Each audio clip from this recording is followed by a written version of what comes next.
It's not mine. Tagado says it's not his either. Oops! We made fun of Tagado for nothing. Not his, not mine, not Sakiri's, not Adler's. Whose is this? It's taking up a lot of space. Some new, antique? I don't think it's part of Hotori's collection. Huh? Wait, what's going on? About half an hour ago, when I returned to the shop, I saw a courier making a delivery. The package wasn't addressed to any person, just a bone antique shop. I saw that she was in a hurry, so I simply gave my signature for the package. I may have made a mistake. Maybe Kiromaru learned how to shop online?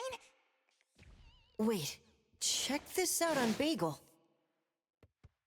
Oh, what is it? Let me see! Mysterious puppets in hetero. Performance art, or terrible omen? Wait, doesn't this look just like the one in our shop? Are they from the same collection? What's going on? Seems that similar puppets appeared overnight in populated areas throughout Hetero. There are 5 of them so far. At first, people thought it was Giovanni's doing, some kind of puppet-themed art exhibition organized by the Dvorak's or something like that. Others thought it was a promotional event for Miss Ellie's puppet project 1,000 Faces, which has been trending. Until someone claimed it was the work of an anomaly that drains life out of humans to make puppets. That's when people started to take it seriously. OP claimed that one of his relatives was a victim, and if the anomaly isn't handled soon, Hetero will become a city of puppets. Is it really that bad? Mm-hmm. Anyway, people are afraid they'll be the next target, and more have been claiming that a certain puppet is someone they know, or even sharing close encounters with the anomaly. BAC has stepped in and urged citizens to exercise judgment, refrain from spreading rumors, and share relevant information to help the investigation. So, one our shop received is the 6th puppet? Wait, was the puppet still human not long ago? Maybe it's better to get JTF involved. I'll contact the Bureau. Can't even chill this morning. Not all of us can skip beauty sleep and still be beautiful like that woman.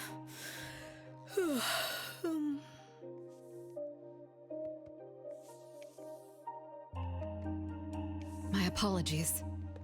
It's not your fault, it's someone else. Forget it. So who brought this thing? Take it away, dump it, I don't care. Don't let it mess with the shop's feng shui. We got you covered, boss. JTF will be right here. I don't see you getting excited about bringing customers over, and you're bringing JTF to the shop? You kids better not have stirred up trouble again. Here's what happened. In any case, we'd like you to come to BAC to assist with our investigation. We'll have to leave the shop for a while. What do you think, Hotori? Well, the business of the BAC matters more than ours, so we'll comply. But the BAC will compensate for missed working hours for Precious, Daff, and me. Why am I included? Of course. The BAC will provide reasonable compensation for losses incurred from taking up your time. Boss, I want to come along too. There are no Misties to catch today. The shop isn't closing for the day. Someone needs to handle things until Adler gets back with groceries. Don't blow up the place while I'm gone. All right, you can count on us. Well, when you're back, make sure you fill me in.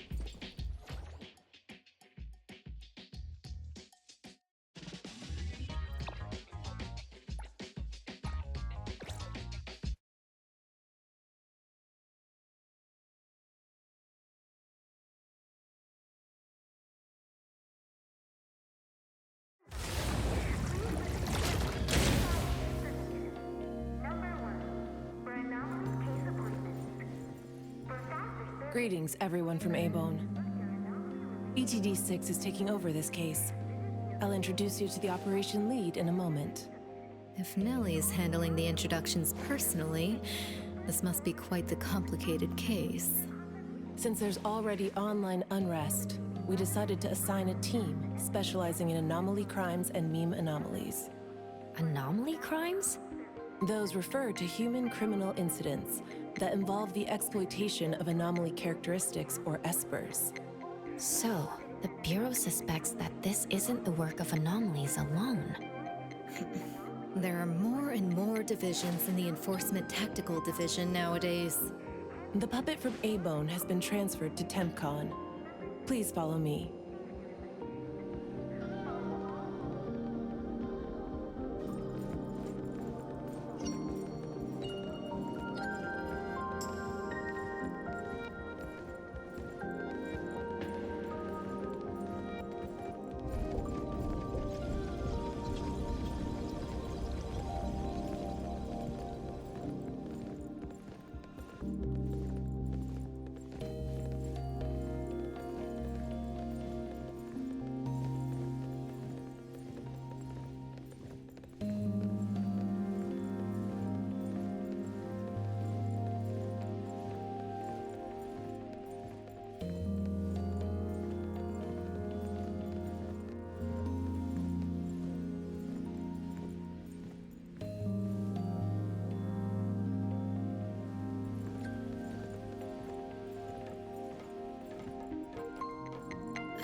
After so many years, the Bureau's shabby elevator is still so slow.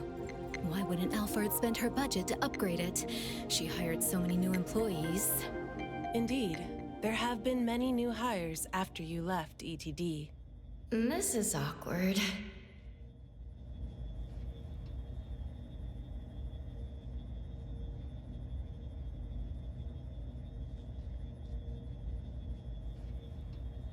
Precious, Daff, see you later. Aren't you coming? I'd love to hang around and meet teams I've never seen before, but my dear Director Alfard needs me for some grown-up discussions.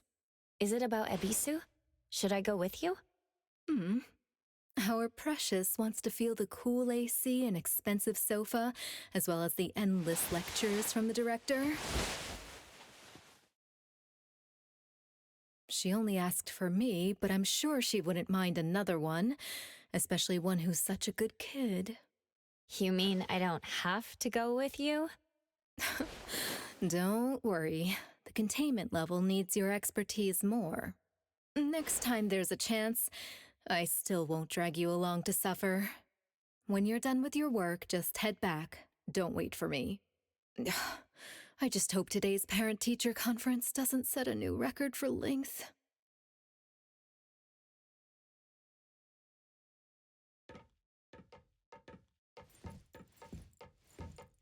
When I first came to the Bureau, Mint brought the anomaly to TempCon here, right? Yes, TempCon manages anomalies and derivatives that we don't fully comprehend. Depending on the situation, they'll either be nullified or transferred to the Seleno compound for long-term containment. We're about to directly contact anomaly derivatives of unknown properties. That said, your safety is guaranteed.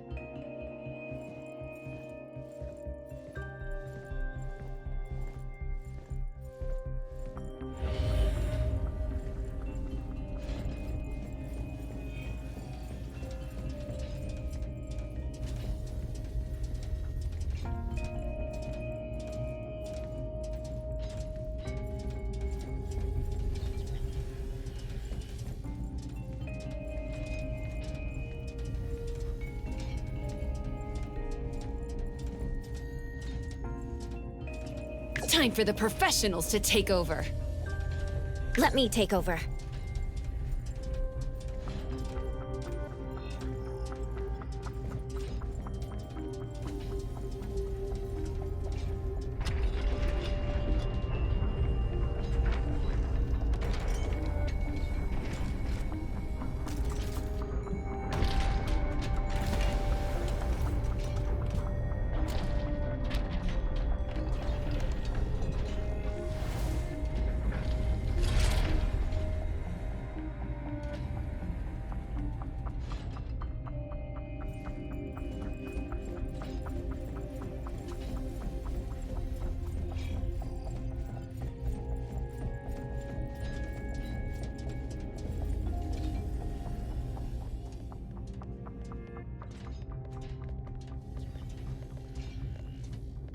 Allow me to introduce our guests.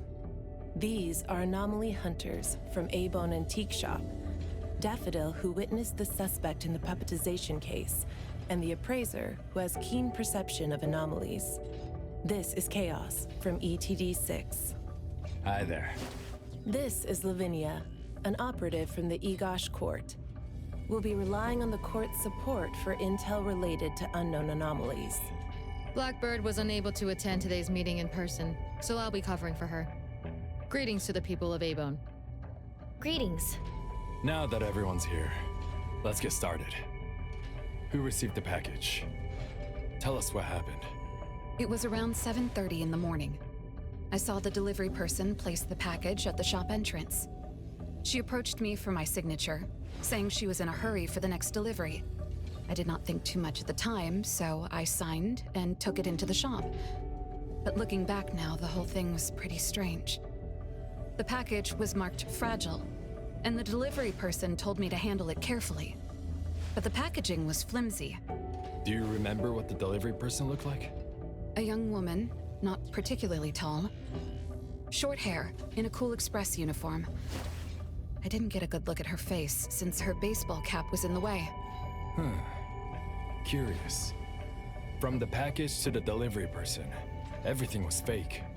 According to our investigation of the Cool Express in Bridge Crossings, the delivery person responsible for Hankaku Street does not match Daffodil's description, and their work records show no irregularities. The shipping records from the package center also show no fragile items being delivered to A-Bone. Someone disguised themselves as a delivery person just to give A-Bone a puppet? Correct. The question is, why would anyone do this? Considering this may involve matters affecting A-Bone's interests, I'd like to consult with both of you. We also don't have any leads. Sorry to interrupt. I was thinking, what if this person wanted the appraiser's help? A puppet that allegedly was transformed from a human, wouldn't it retain traces of an anomaly? If that's the case, a client should have come forward to explain the situation. Even without a client, what harm is there in examining a gift at your doorstep? Can I take a look at it? Please, go ahead.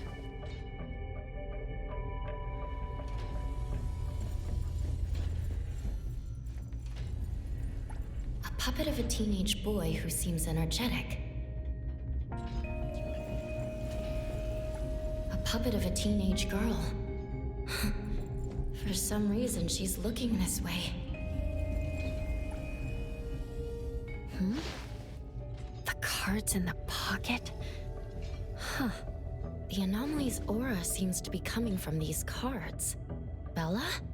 The red letters are names, and the number 0? All 6 puppets have a similar aura. It should be from the same anomaly, or the same type of anomaly, but it's very faint. I think the puppets should be ordinary puppets. They were simply in proximity to an anomaly. But the black cards in the puppets' clothes... The cards are the derivatives, aren't they? Very likely. So people being attacked and turned into puppets by anomalies is just a rumor. Pretty much what I expected. Who would spread rumors on Bagel to cause panic? Could it be the same person who delivered the puppet to A-Bone? Bingo. You're asking the right questions. My investigation shows that someone hacked a bunch of Bagel accounts and started rumors about people being turned into puppets by anomalies. This is starting to affect the citizens of Hathero. Take me, for example. I have a neighbor who never misses her daily dog walks, rain or shine, but she's scared of getting caught by the anomaly and began to ask me to run errands. Who's ever out there watching and laughing at us right now, feel free to pop champagne. In any case, we can conclude that someone is spreading rumors. But I'm afraid clearing this up won't be easy. We can only explain the truth to the public after we contain or nullify this anomaly. And only then can we completely quell the rumors and eliminate their harmful effects. We have 2 important leads. First, the puppet was delivered to A-Bone by a fake delivery person. However, neither of you know anything about her, so we'll have to set that aside. At least we're on the right track. The second lead is that the anomaly can write. In my experience, this is quite rare. I wonder if the Egosh court has any records of such anomalies. Could you help us interpret it? Unfortunately, we haven't found any matching anomalies in accessible records. If we can determine the identity of the names written on the cards, I may be able to help. I should be able to glimpse at their fate through divination and understand what they've been through. Chaos, consider this. If anyone received a black card from the anomaly, you are welcome to bring them to the witch's house for divination. Understood. If anyone from A-Bone discovers new leads, please contact BAC as soon as you can. We will look out for more leads. Very well, let's adjourn. Thank you very much for your assistance.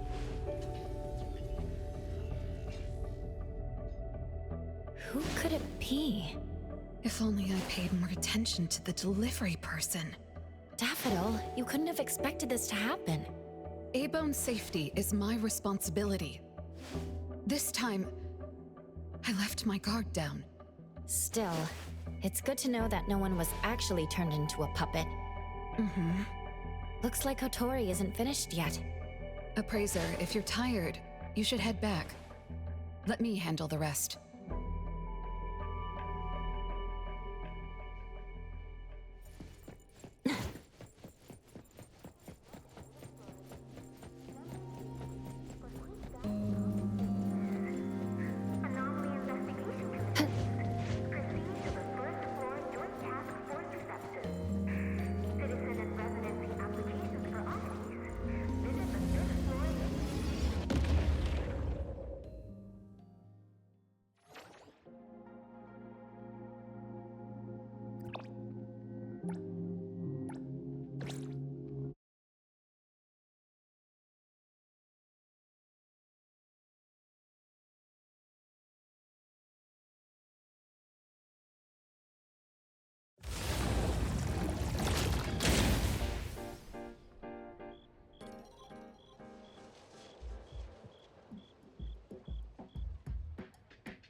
Natalie?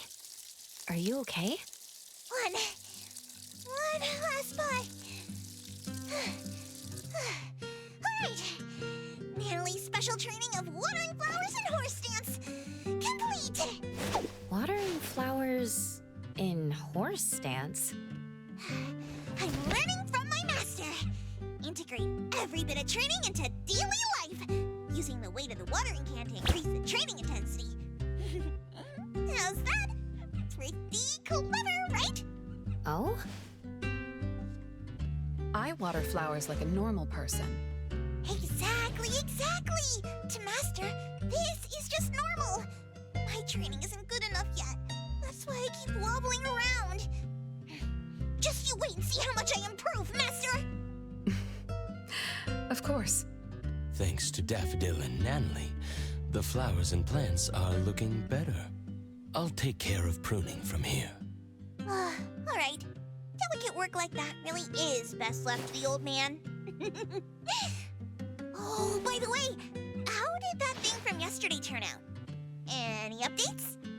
We couldn't get anything out of Cool Express. The manager even said that they're going to avoid hiring temps for a while. There goes one of my reliable side gigs. The Colucci's funds are running low. Why do you think they're sending puppets to our place in A-Bone? Could it be the anomaly is challenging the Colucci's? Was the puppet sent to deliver some kind of message? What message could that be? Like a coded message in Sin City Chronicles. This is some kind of hint. The hint is something that I, Beiji Daime, should definitely be able to figure out. If that's the case, shouldn't the recipient be you? No, you're right. Why does it only say A-Bone? that I, Natalie Colucci, am not famous enough? If it only says A-Bone, then who exactly is this hint for? Or could it be meant for all of us? We have a guest. Hello? Is this A-Bone? Are you anomaly hunters? Welcome to A-Bone. You must be here for an anomaly commission. Yes. What do I need to do? Do I sign a contract? Do I have to sign up for something? Ah, this must be your first time seeking help from anomaly hunters. Don't worry. Please, have a seat. These are A-Bone's finest anomaly hunters. Feel free to share with them any troubles you have. I'll make some tea for you. Please, wait a moment. Okay. Sorry, I don't know how this works. If you don't mind, let us ask you some questions. That way we can help you figure out what you need. Okay, leave it to me. So, have you encountered anything strange recently? What should I call you? Renee is good enough. I think. All right, Renee. What do you do for work? How's your day today? Did something weird suddenly mess up your routine? I'm a taxi driver. I start at 8 a.m. and finish at 8 p.m. For lunch, I grab something quick from a convenience store. After work, I go to Food First for a set meal. The weird thing is, for the past few days, every night at exactly 9 p.m., this strange guy in a cloak shows up and attacks me. Though he looks scary and hits me pretty hard, when his attacks land, I don't feel a thing. I just cover my head and let him attack me for about 10 minutes. Then he leaves. Well, I think he leaves. When I peek through my fingers, nobody was there.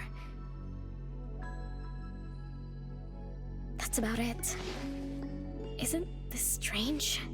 He attacks you every day? Even if it's just a prank, that's messed up. Here's your tea. Thank you. Every night at exactly 9 o'clock? What kind of kink is that?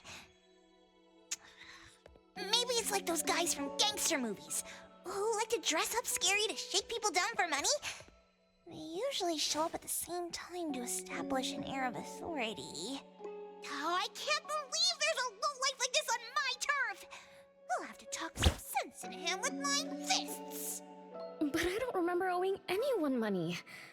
I did nothing to deserve harassment from this debt collector.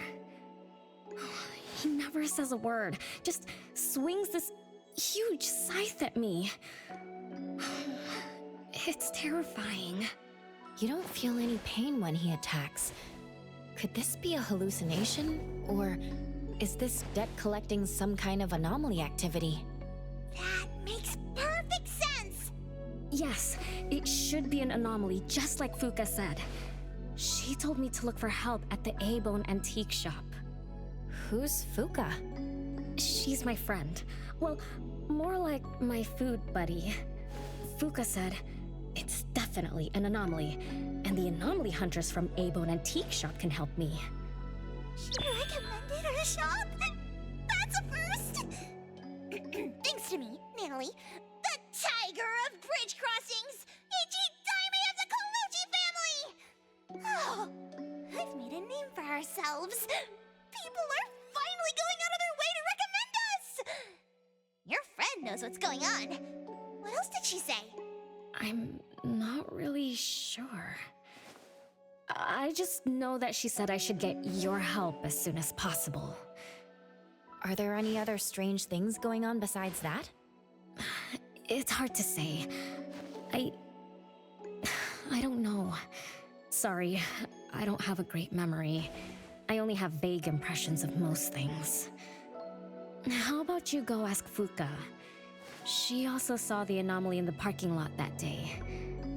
I think. She seems rather scatterbrained. It'd be good to hear what others have to say. It's almost mealtime. Fuka should be at food first. Shall we? What do you think, Appraiser? Master? This is our first commission of the day. We'll help figure this out and see if there's really an anomaly causing trouble.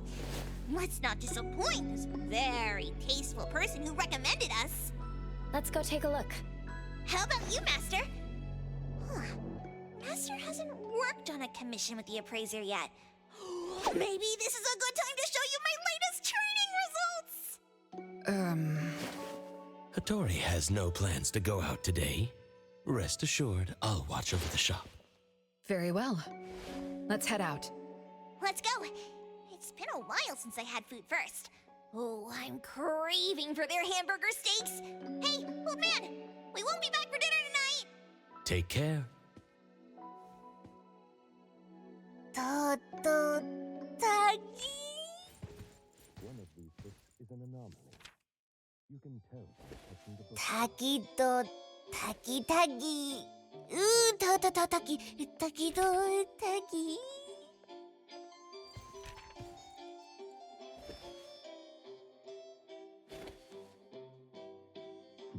A previous client gave my lady these books as gifts. Tagi.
The wind's just right.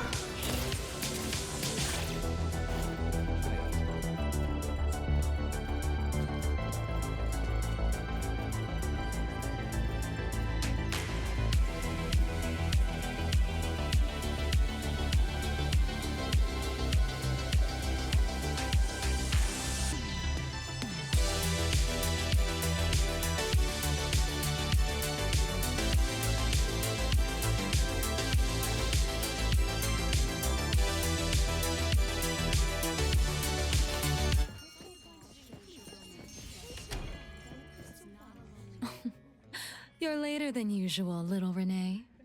Sorry for keeping you waiting. I'm sorry. I had something to do. No need to apologize. Your matters are more important. Are you anomaly hunters from Abone? That's right! The A-Bone detectives are back in action! I am Natalie Colucci, PG Diamond of the Coluccis from Bridge Crossings! This one is the core of our family, the Appraiser! And this here is... It's been a while, Daffodil. Oh, you already know Master? Your master helped our family solve quite a few troubles in the past. Mother still can't stop talking about Daffodil's moves. Oh, no wonder you recommended us to Renee. Master's commissions always get perfect reviews. Sorry, I don't quite remember. It was probably back when the shop first opened, right? After all, we have monopoly on all anomaly commissions now. Fuka, We'd like to ask about the strange thing happening to Renee. Can you tell us about it? Of course. Let's sit down and talk.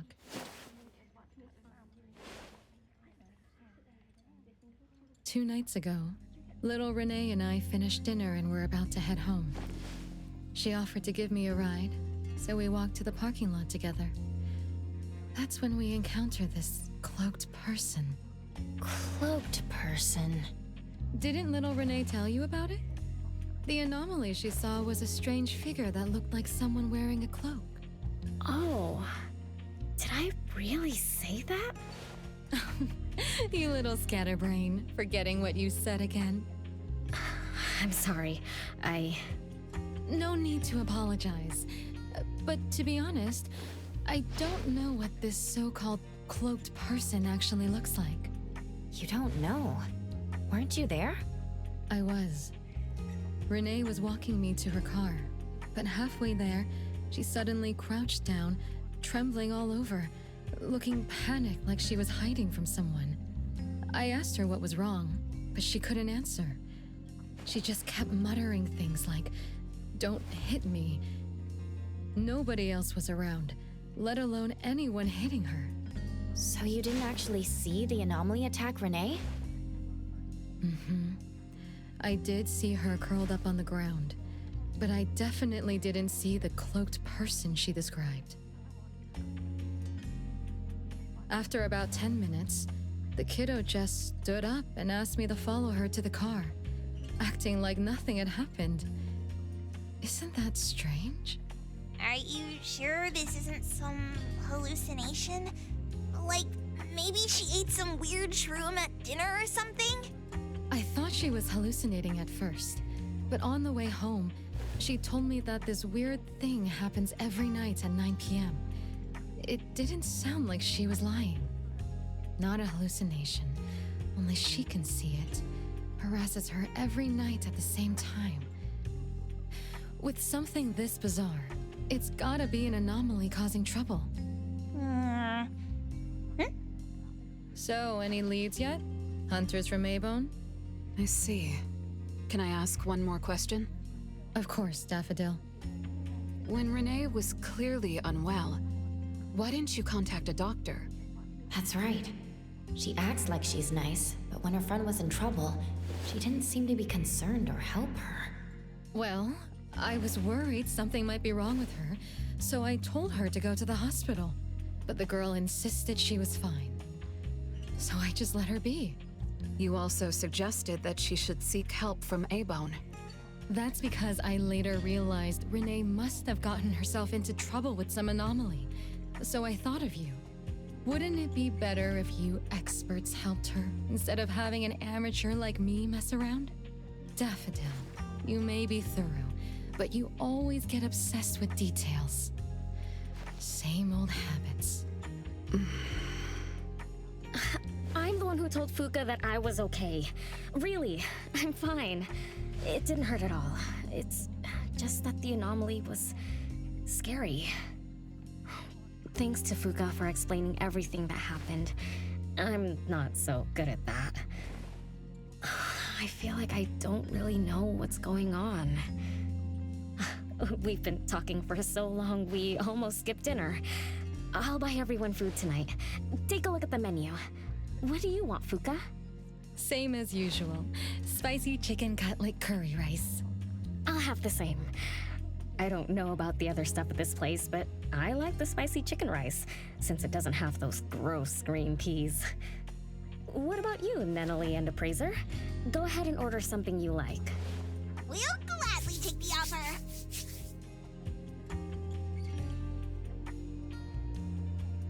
It's 2 minutes before 9 o'clock.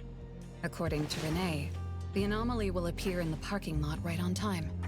I wonder if we'll get to see that cloaked person show up to collect debts. From what Fuka said, not everyone can see it, right? Or maybe ordinary people can't see it? It might not be a weirdo in a cloak either.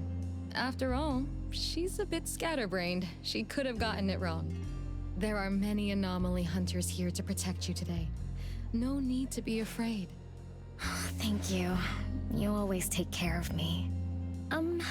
then I'll walk ahead. It'll show up soon.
Leave it to me.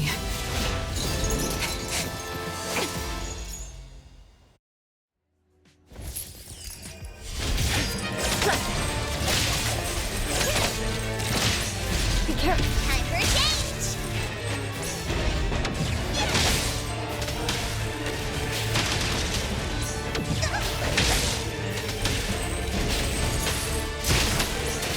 Just a tickle. Think you can challenge me?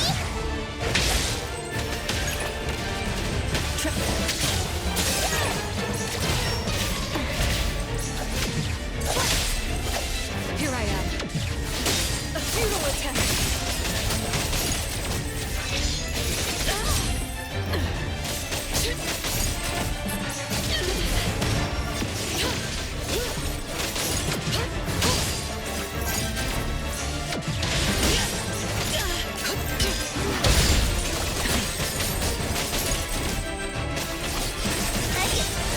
Underboss, it's our turn! Wait, arrogant! No, finish from mine! Can't touch this!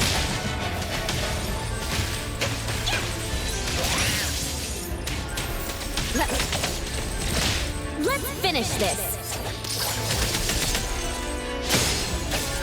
It's covered!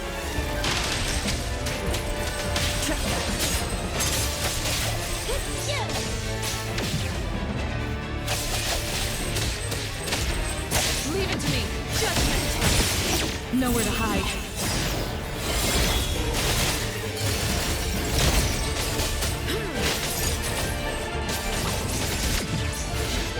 You don't know how to give up.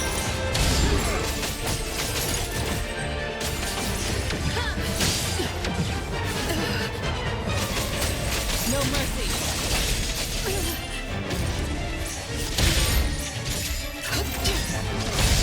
Again.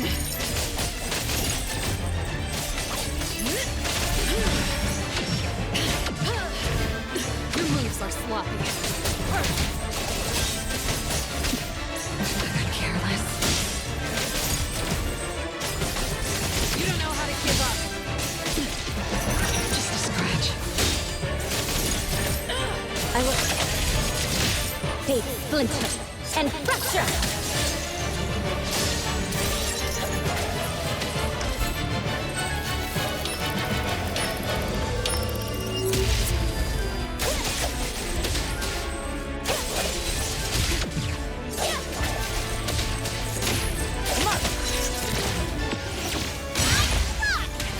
Everyone, follow my command!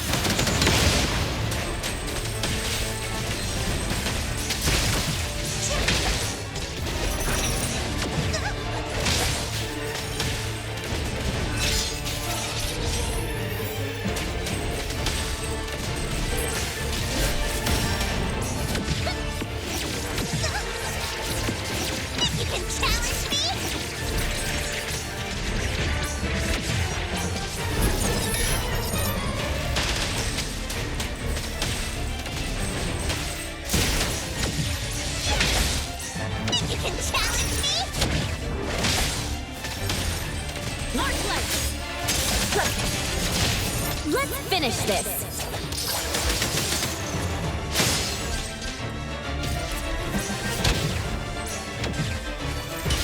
Feeling good.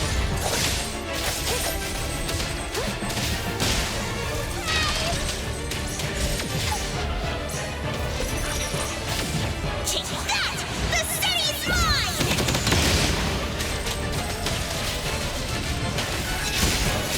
Can't touch this!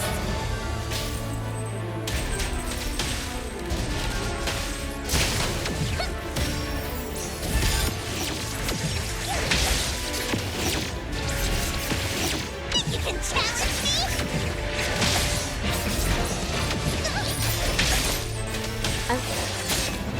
Great! All hands. Thousand eyes, awaken!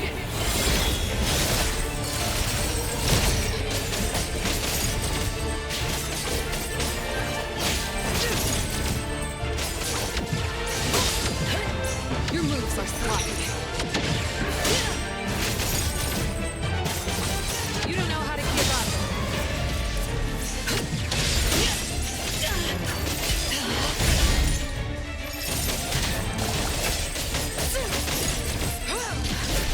No problem.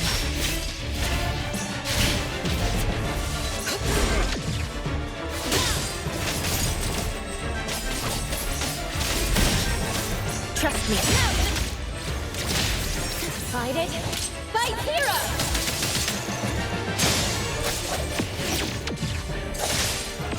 Perfect timing! Get away! Tell me I'm getting rusty! Stay away. Stay away from me! Are you okay? Don't worry, I drove away that debt collector. Everything's okay now. Did the anomaly drop that thing on the floor? Renee. And a series of numbers on the back. Minus 20088. The numbers are different. It's the same type of card the Bureau is looking into. Let me contact Chaos. We meet again. From what I know, you received a commission from Renee to investigate this debt collector anomaly, which attacks her every night at the same time. You fought, then the anomaly left behind the same cards from the poptization case. So you encountered the same anomaly I'm after. Could someone have schemed all these encounters just to involve you? ETD6 lives up to their name. They are true anomaly crime experts. You're right. This doesn't seem to be a coincidence. We still don't know who's the mastermind or why they're doing this, but we may have already met her. Fuka, the friend who recommended us to Renee. Wait, she was just here a moment ago.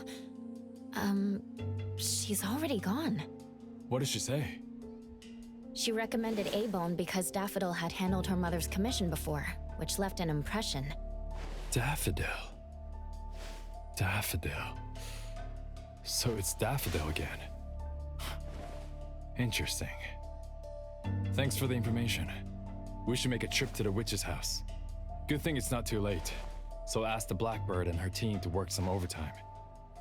Aren't you coming with us? Of course.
Greetings. Welcome to the witch's house. Hello. Sorry for disturbing you this late. Good evening. This young lady was attacked by the puppetization anomaly tonight. Huh?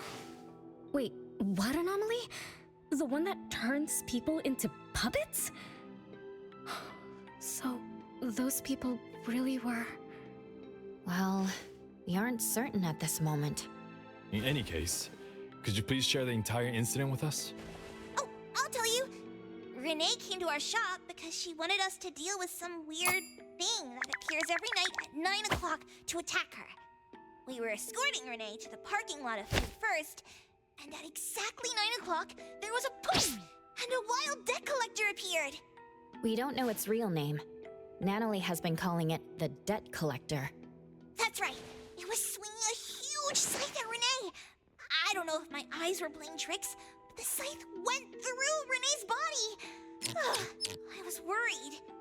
I think I saw that too. Luckily, the appraiser blocked its weapon. Then, they started going at it, trading blows and stuff. But the fight didn't last long. Oh, I was just getting started when he ran off. Do any of you remember how long the fight lasted? 10 minutes sharp. And afterwards, did you discover that the anomaly left the same kind of card for Renee?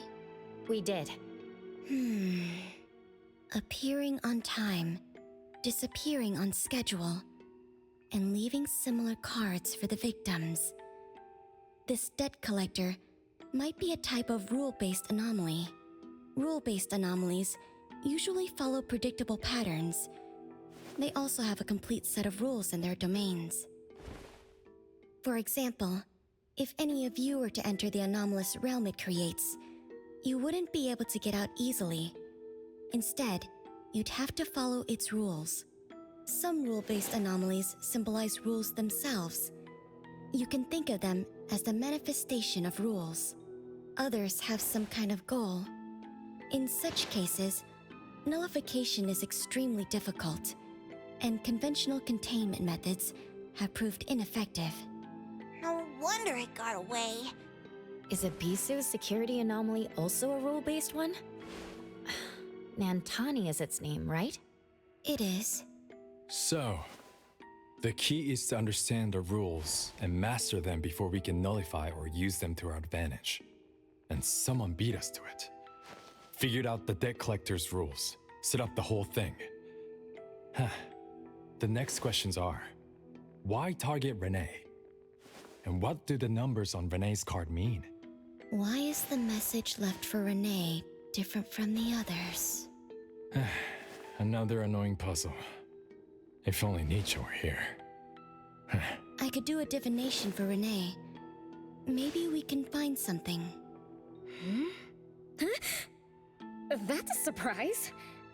I've never had a divination before. Is there anything I need to do?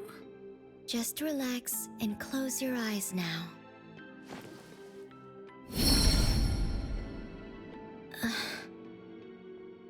Oh, lost child of fate.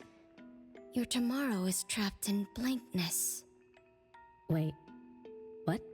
What trap? What blankness? I thought divination is about tomorrow being lucky or a sunny day. Oh. Your fate is rather unusual. I'm afraid I can't give you further interpretations. But I once performed a divination for another woman with the same result. You might share similar fates. Her name was Dolores, head of the Constantine family. She was tired of her life, saying she was never truly alive. Yesterday, today, tomorrow, each day was equally empty and void of meaning.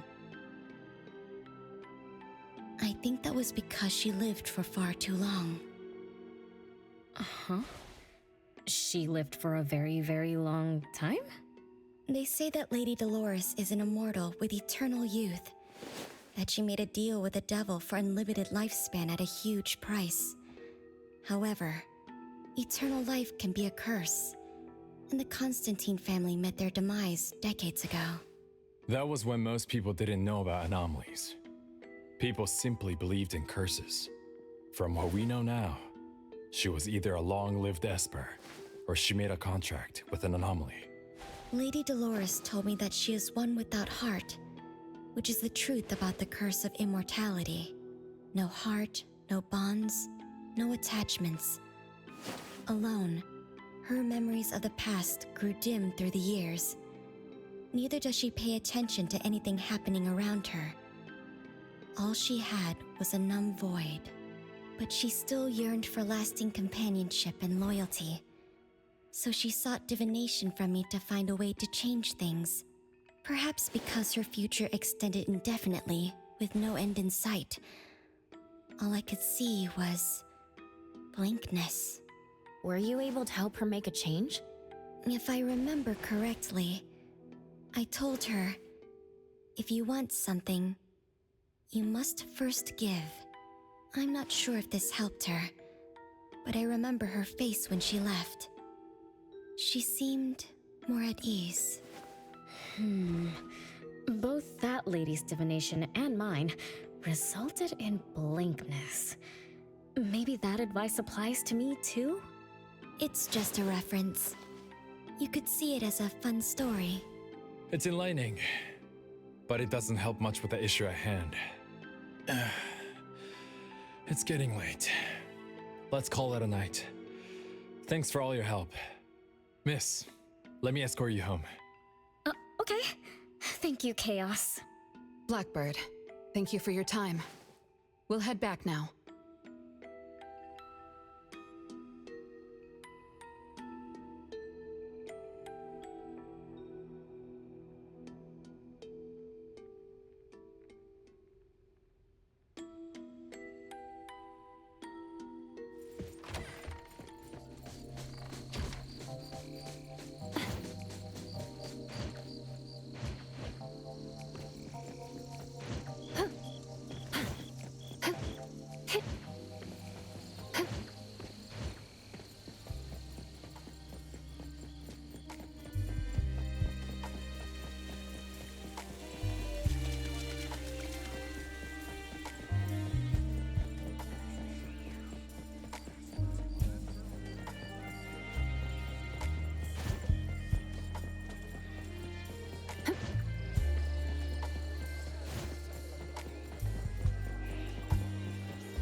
Whoa, it's already so late. Today was a lot of work without a lot of results, huh? A rule-based anomaly, weird messages on a card, then some story from way back.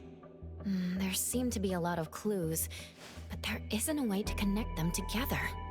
They must be related. What could be the missing link?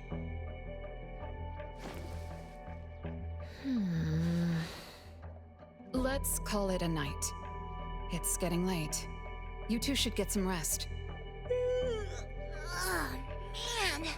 After running around so much today, getting home, relaxing for a bit, and now that Master mentions it, ugh, sleepiness just hits you like a truck. Good night, Master. Good night, Appraiser. Good night, everyone. I apologize, but bedtime is going to have to wait. Is there an emergency? The debt collector left me another message. I found this in Renee's mailbox. Isn't this the card from last night? That anomaly is back again? Appraiser, take a look at this. Renee's name and an address? It looks like an ordinary card. Did someone try to copy the card's style? They need to have seen the original to make such a convincing copy. That narrows down our suspects. You mean Fuka, who witnessed our battle with the debt collector last night. And the person who delivered the puppet. Don't you think they're working together? They sent Renee a formal invitation and are waiting for us at the old Constantine family estate. That address belongs to the now defunct Constantine family. Renee, are you somehow connected to the Constantine family? I knew last night's story was different. I don't know. I don't remember. I'm just a taxi driver who's always been alone. How could I be connected to some strange family? Ugh, I'm sorry. I'm not helping. All right. We just have to find someone who has an answer. Let's go. Wait, don't go yet. This is Ebone's commission. Daffodil must come along. Others can join us too. I don't have stupid rules about not getting others involved. Master, the appraiser, and Natalie Colucci. The mystery of the debt collector is about to be revealed!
I will see through the Nexus.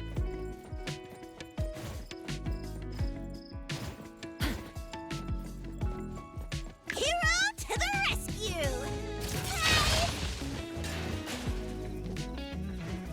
Trust me.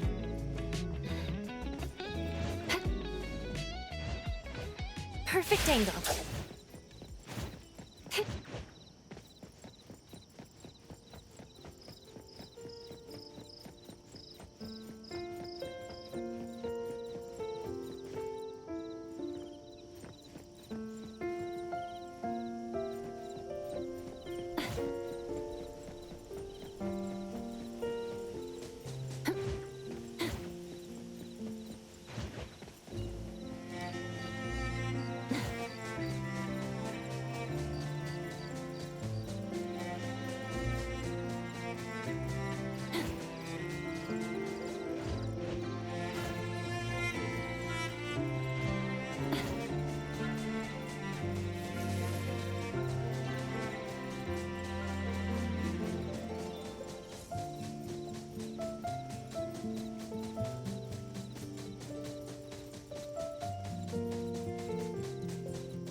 except for some skinny cricket tree.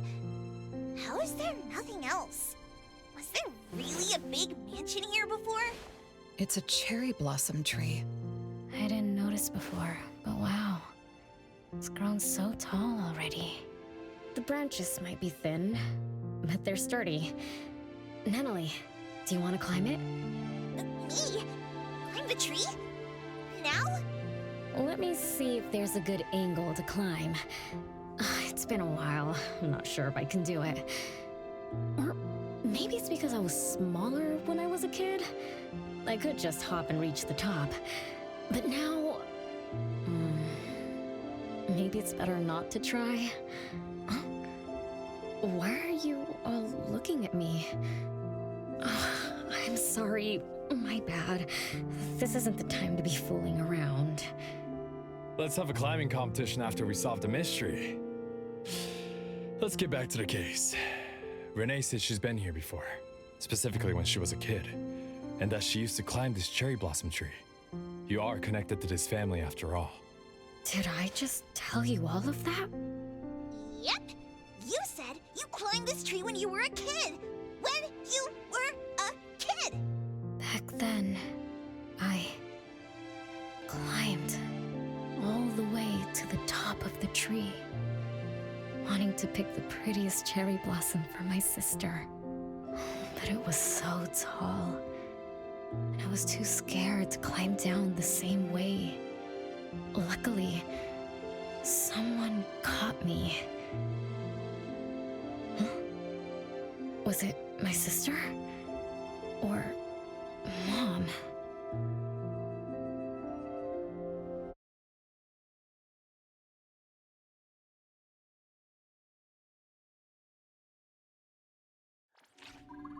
Ow! That hurts! Renee, are you okay? My head hurts. But my limbs are where they should be. What about you, Appraiser? I'm okay too. Where are we? What just happened? I'm not sure, but it looks like we're in an anomalous realm. You remembered climbing the cherry blossom tree as a child, then we got pulled in. Natalie and the others aren't here. We might be separated. This is my fault. I'm so sorry. I had no idea this would happen. No worries, it's not your fault. Besides, we hunters are used to being pulled into anomalous realms. The real question is, how did we end up here? What a grand entrance. This must be some wealthy family's mansion. Such as the residence of Lady Dolores, head of the Constantine family. Have we traveled to the past? Not necessarily. Maybe the anomalous realm is simply recreating scenes from the past. Do you recall anything else from when you were a kid? Anything helps. I can't. My brain is still foggy. But I can feel this. Ever since I got here, I've been having a sense of nostalgia. You must be somehow connected to the family. Whoever brought us here knows that. But didn't the Constantines disappear decades ago? That doesn't match up with my age. You're right. What you just remembered was from when you were little. If you can remember more, maybe we can get closer to the truth. I'll do my best. But how do I do that? Let's look around. Maybe we can find the key to your memories.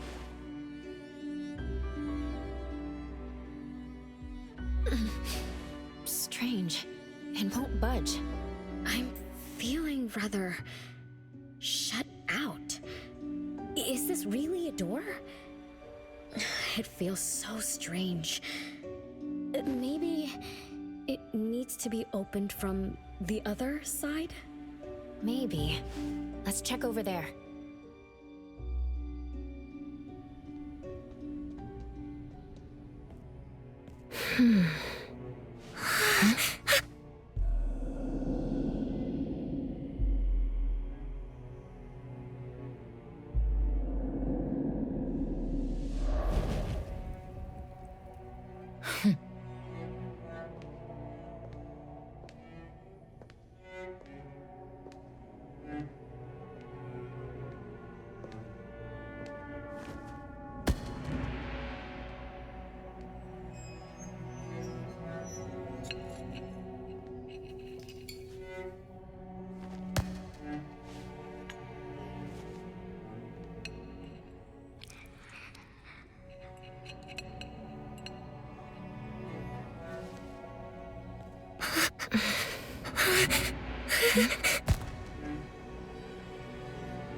It's you.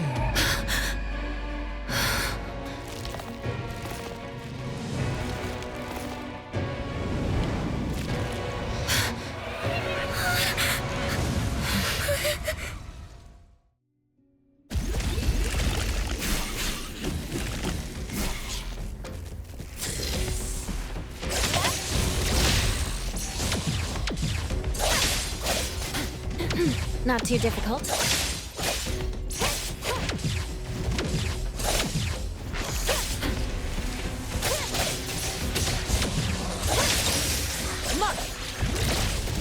What was that just now? Something from the past? A family sitting around the table, getting ready for a meal. Is this space replaying events from the past? How strange. It's like watching a movie. That's called a reenactment of the past. But did I just upset them? They don't seem too happy to see me. Don't worry about that. Anything can happen in an anomalous realm. In fact, hostile anomalies are rather common. Do you have memories of what we just saw? It somehow feels familiar. Especially with the person who lit the candle. But, I'm not sure. That lady. If she's from a memory, how could she make eye contact with us, who are in the present? Am I just overthinking? 1 o'clock? It's 1 o'clock already? Bell chimes? When the debt collector appeared, it also sounded like this. Could this be related to the rules it follows? Let's go check the entrance hall.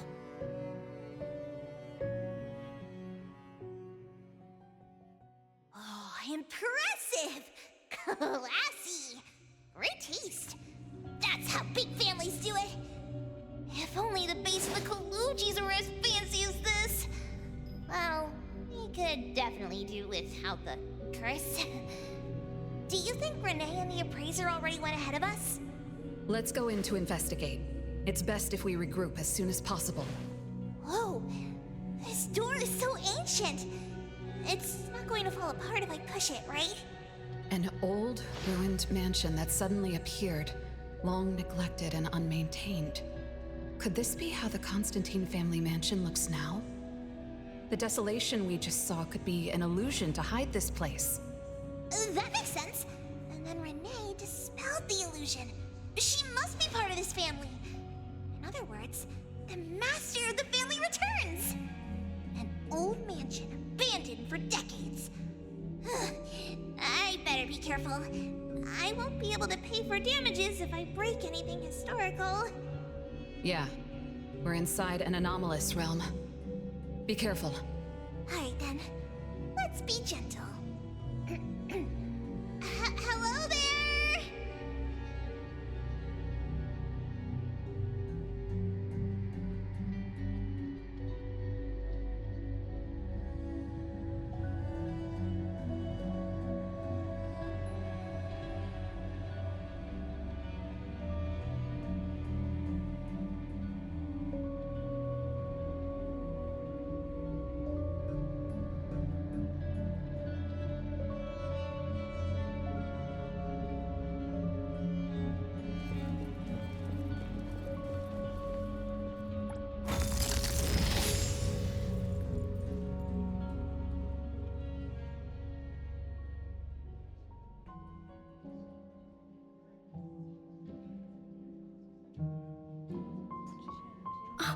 It's that lady from before. Excuse me. Sorry. Wait a minute. Were you talking to me? She just walked away without responding. I'm so confused. We can talk to people from the past? It's like an interactive movie. No, wait. It's more like a stage play. Maybe we're also on the stage. Are we the audience? Or are we unwitting participants? Let's just say we're on the right track. You could try talking to the one who just lit the candle. Ask about how things are going. That lady. Oh, there she is! We'll have to squeeze through the crowd. It's going to be tough. Why are there so many people here? Are they having a banquet, salon, or something like that? Before I talk to that lady, should we talk to the other guests first? We can figure out what's going on in this mansion. That's a lot of people, though. When I drive a taxi, I don't need to speak to more than 2 or 3 passengers. No need to push yourself. Want me to handle this instead?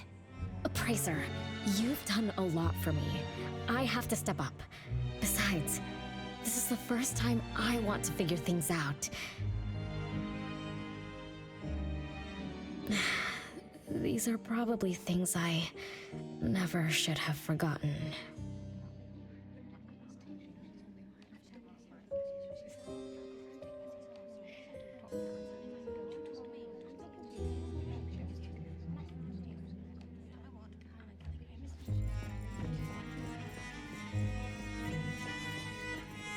I might not have another chance like this. Ugh, I better make the most of this. We need to seize this last chance to butter up the lady. Maybe she might even invite you as a guest in the future. Oh, don't even think about it. Look at all these people. Everyone is trying hard to impress her.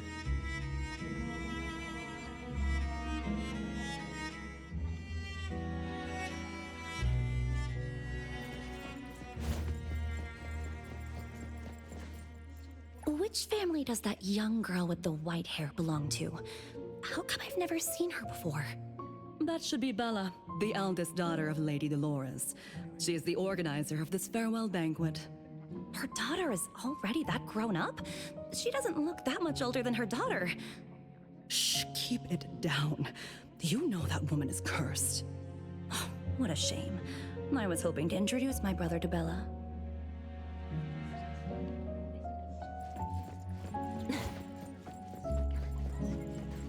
The salon has been running just fine. Why is it getting cancelled? Apparently the lady wants to focus on family affairs, so she's withdrawing from the social circles of the nobility. Ah, such a shame. Dolores has an amazing chef and the finest wine I have ever had the honor to taste. Dolores is also the most gracious hostess. Always generous when she lends out money.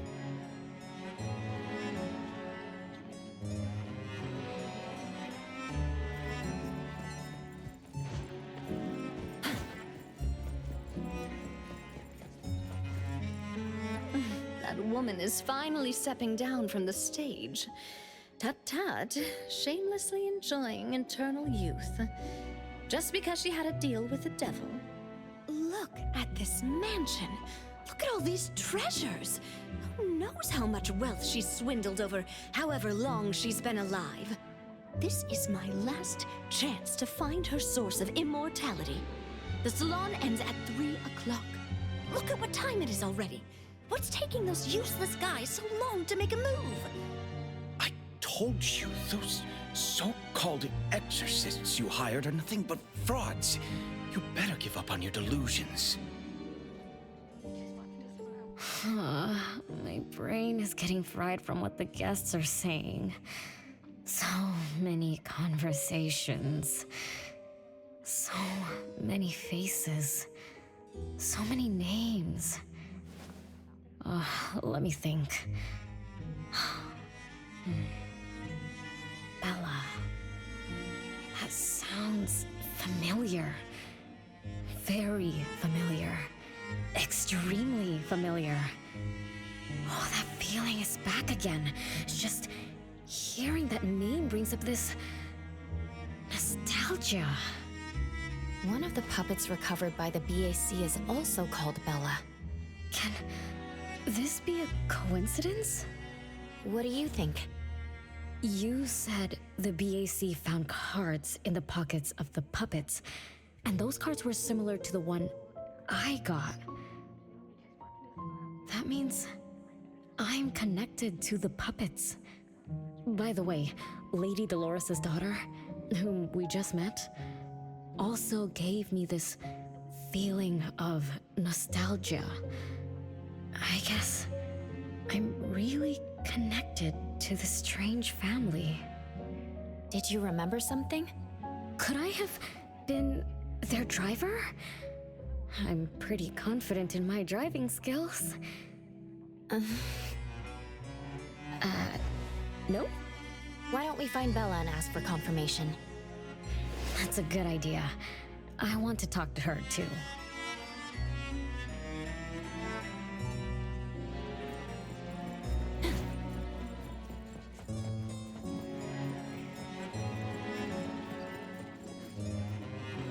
Renee, this isn't a place for kids. Huh?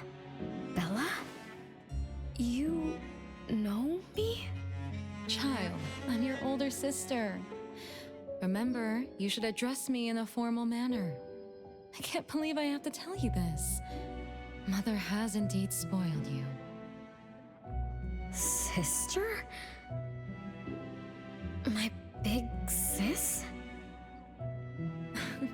Why are you so confused? Oh, did you oversleep again?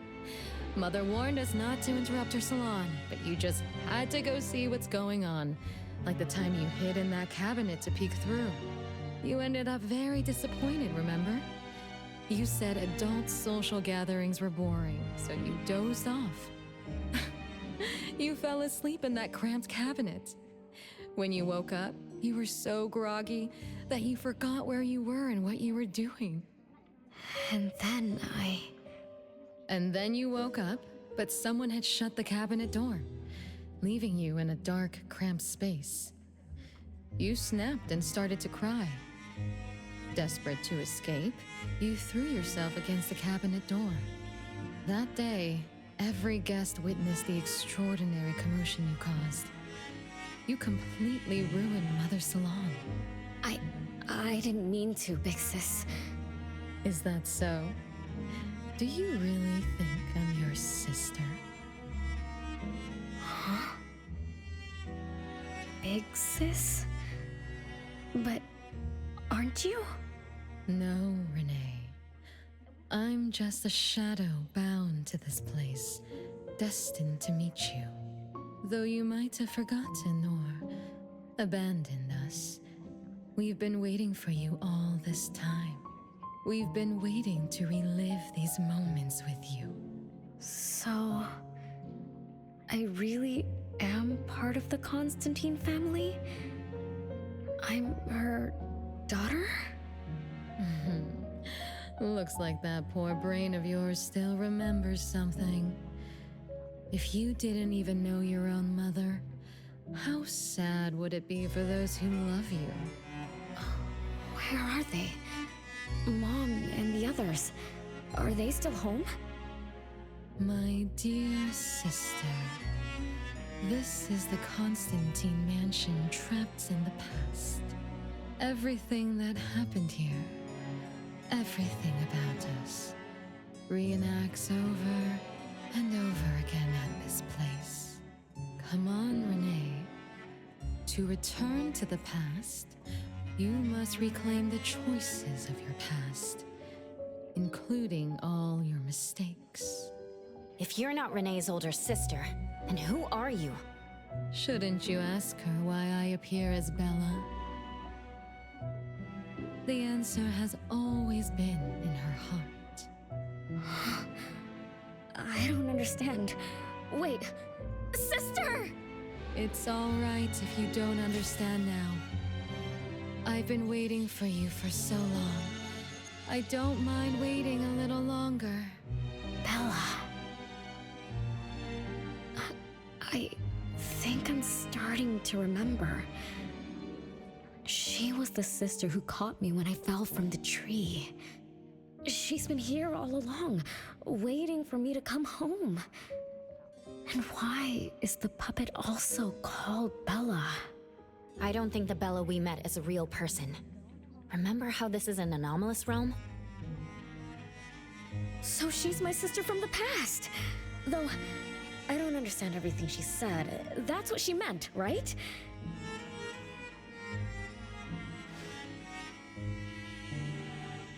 Then I really am part of this family. Didn't this family disappear over 50 years ago? How could I... How about we ask Lady Dolores? My mom?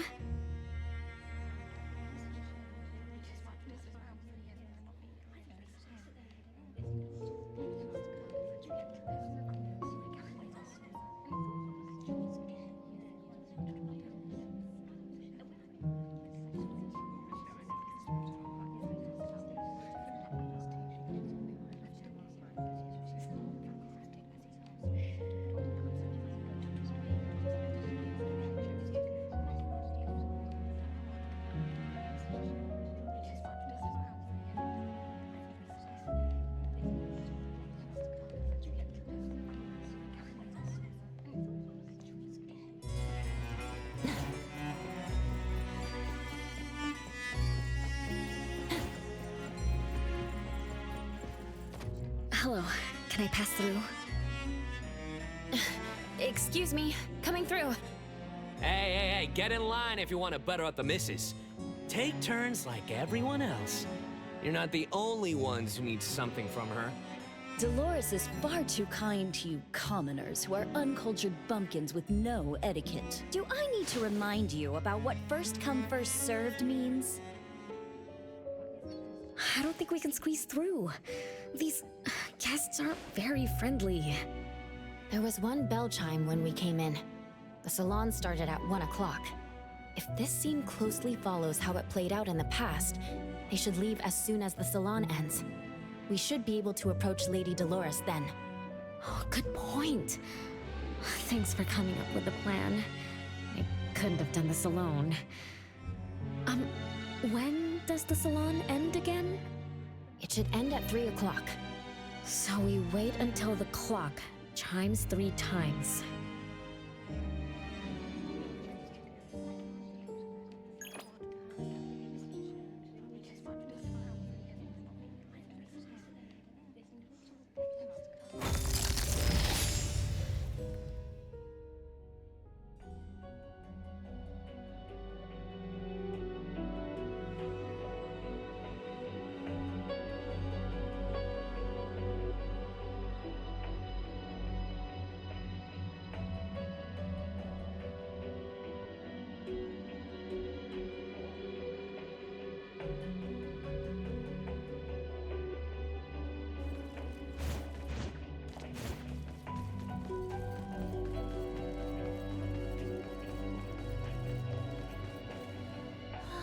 What a beautiful clock!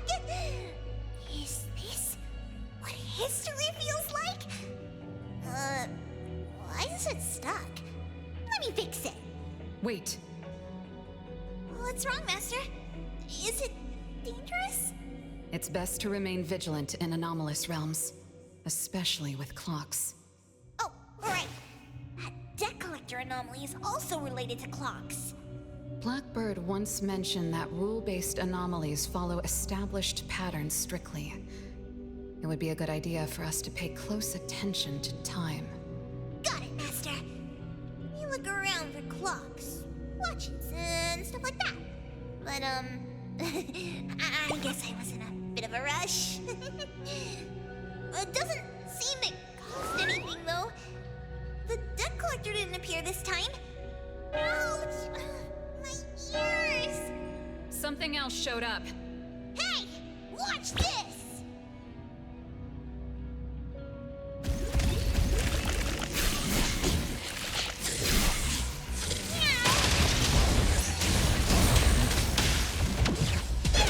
Nice work. No mercy.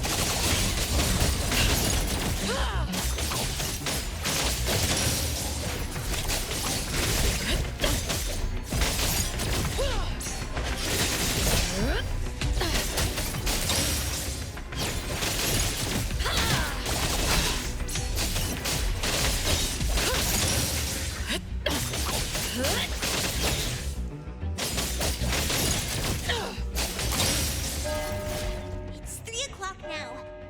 The debt collector shows up every night at 9 o'clock to attack Renee. Until then, Let's try to figure out what rules the debt collector follows.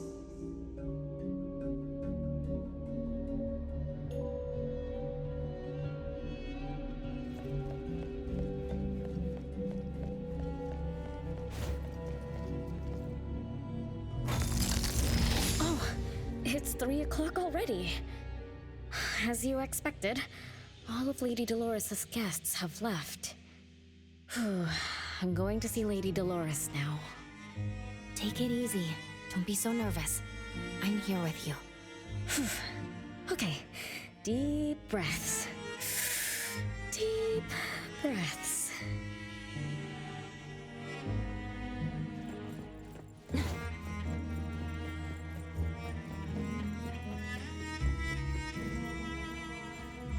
Lady Dolores?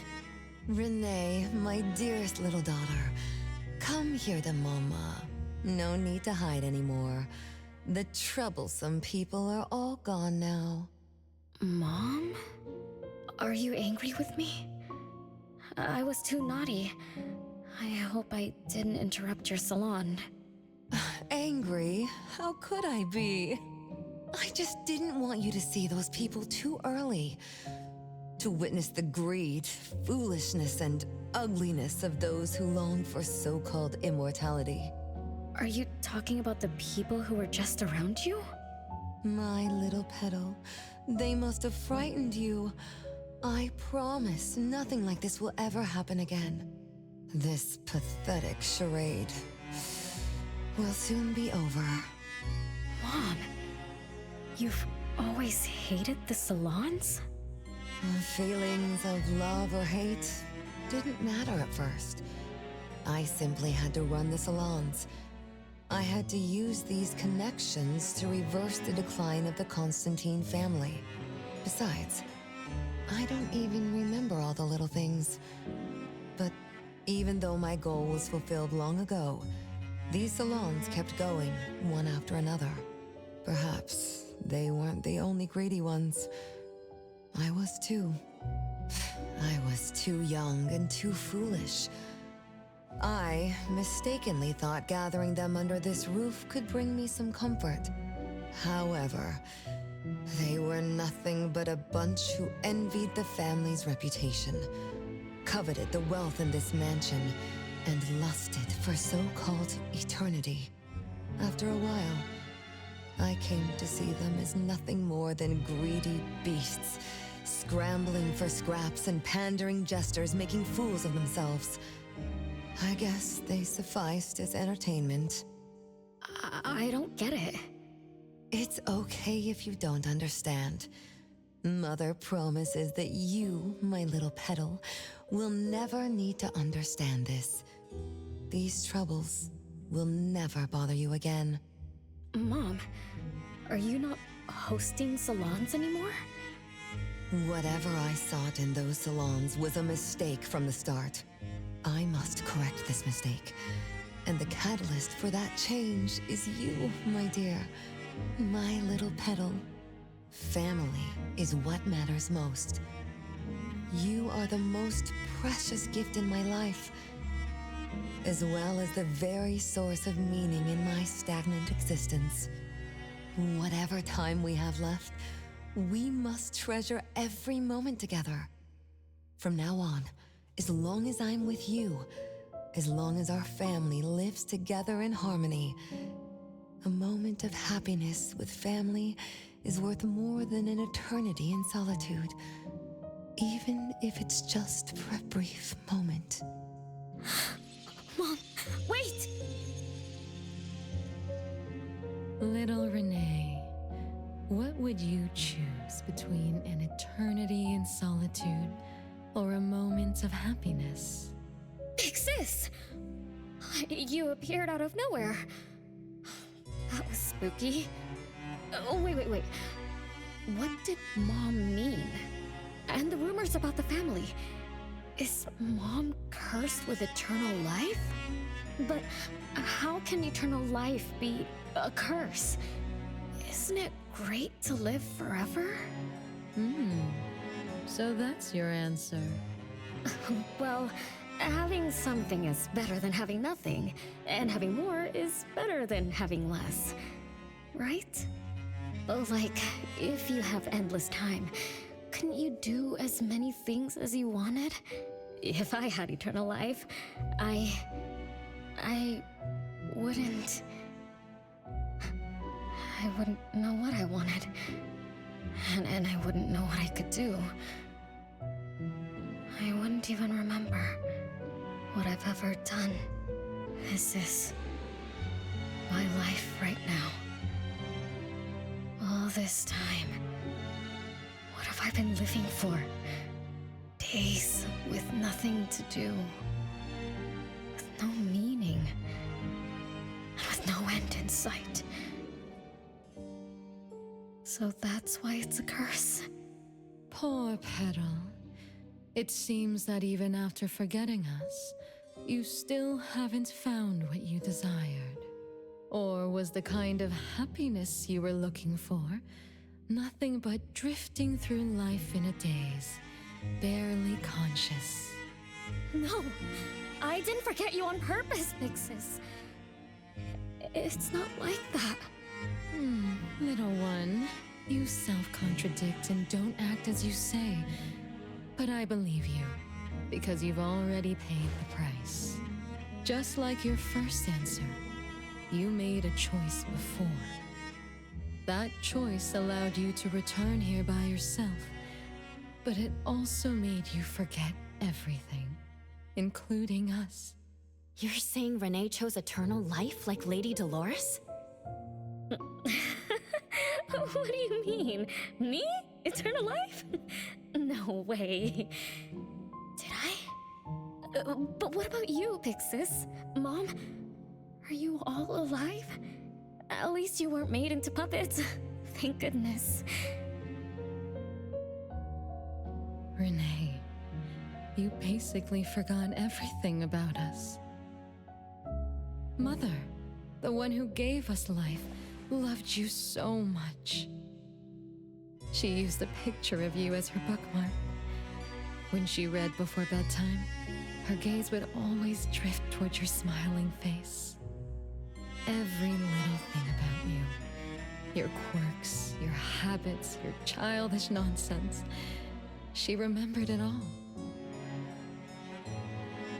You were the only one she had in her eyes and in her heart, as if the rest of us didn't even exist. And we are the same way too. Mother, Elliot, Teresa, everyone is waiting for you. Won't you come see them? Mom? And the other siblings? Everyone's waiting for me? The cherry tree Mother planted in the courtyard is bathing in sunlight and in full bloom. Time has come to a standstill, and moments of happiness place over and over again.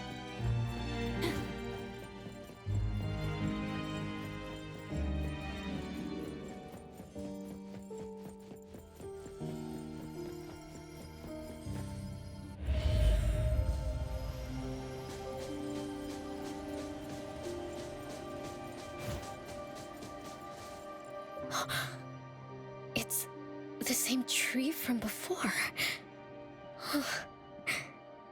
The cherry blossoms. Oh, they're so pretty.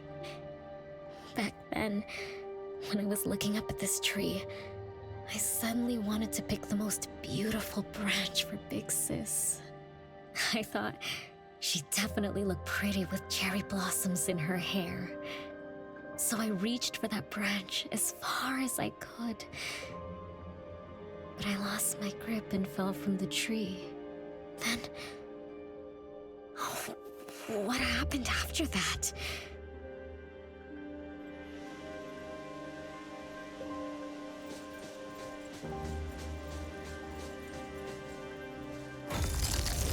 This is the crooked tree we saw when we first got here. The flowers have withered. Just like the fate of the Dolores family. Be careful. Looks like we're not the only ones here for the flowers.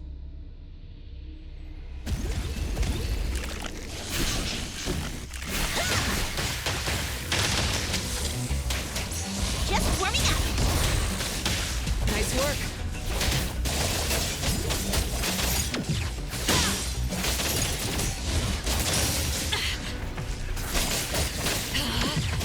You don't know how to give up.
We've been waiting for you for a long time, Renee.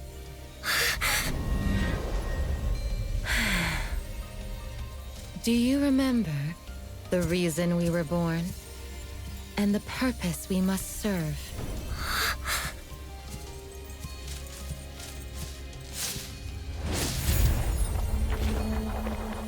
All excitement will eventually fade to nothing.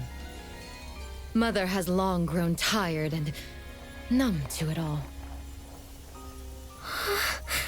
After enduring long and lonely times, a wish began brewing in her heart. We thus awoke to the blazing call of Mother's heart and came to her side. We swore with our very existence that Mother would never be alone again. Surrounded by her children, Mother found the companionship and happiness she had longed for. But she didn't stop. She kept yearning for more. Because we weren't able to satisfy Mother's deepest wishes in her heart. However, our mother's wish was never fulfilled, and that day will never come. The last child to wake up, the most beloved of all, brought nothing to Mother and this family but curses, betrayal, and destruction. And now,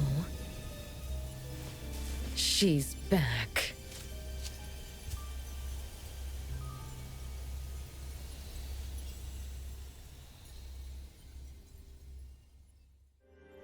Do you remember about the time our family spent here? From the very beginning, we were just wooden puppets sleeping in Mother's box. We opened our eyes in response to her deepest wishes. We answered her calling from the depths of her heart. Teresa, Elliot, Yvette.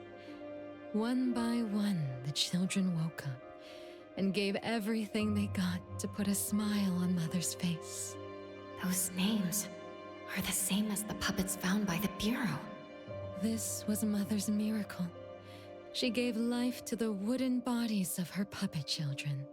All of us shared Mother's gift of eternity. In return, we brought her laughter and companionship. The happy times seemed to last forever, but Mother still felt lonely. She was still yearning for more. As long as Mother's wish remained unfulfilled, more children would continue to come to her side. And you, little Renee, are the last child to receive her favor, and the one she treasures most. So, we used to be puppets, and I woke up because of Mom's magic. That must be the Esper ability of Lady Dolores. Our existence, our calling, and our purpose. Everything was dedicated to Mother. Thank you for helping me remember all of this, Big Sis. Unfortunately, you abandoned all of our duties. You betrayed us and committed an unforgivable sin. Sin? I don't get it. You forgot your family. You even forgot the sins you committed. But that's okay. I'll make you remember everything. That's exactly why I am here. The sin is recorded on Mother's registry in the study. Won't you go see for yourself? You could give us a better explanation. Everything started because of you. My ignorant little sister. Wait a minute. Don't leave me, sis!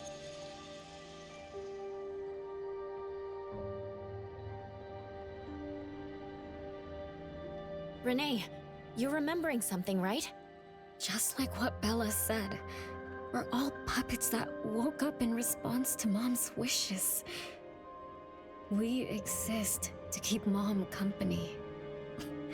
I remember many, many things now. I had tea with my siblings. We also played hide and seek at home. But Mom, our beloved Mom, where is she now? Why am I the only one alive by myself? Where did they all go? We'll have to check the study.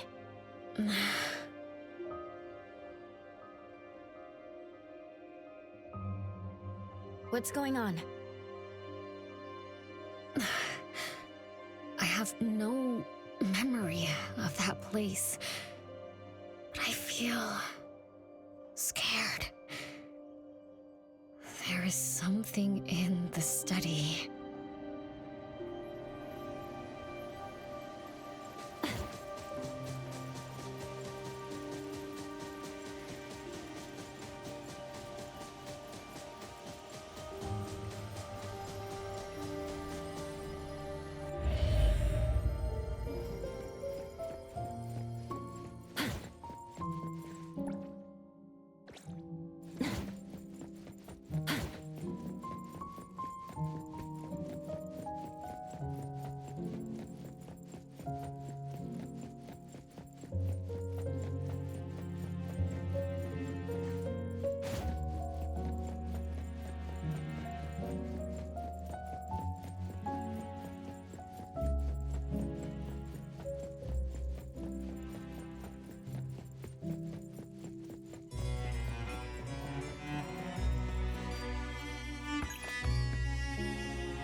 No way a crappy door can stop Master and the Ichidaime! This is the only locked room in the whole place! I smell secrets! Do not let your guard down. Be careful. Yes, Master! Another grandfather clock?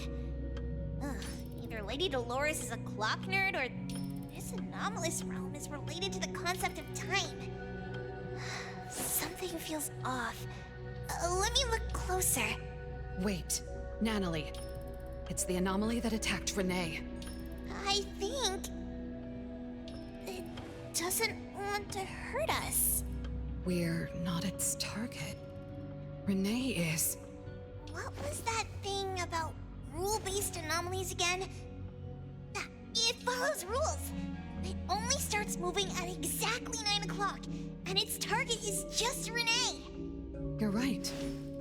Even if we attack it now, it'd likely be as futile as last night.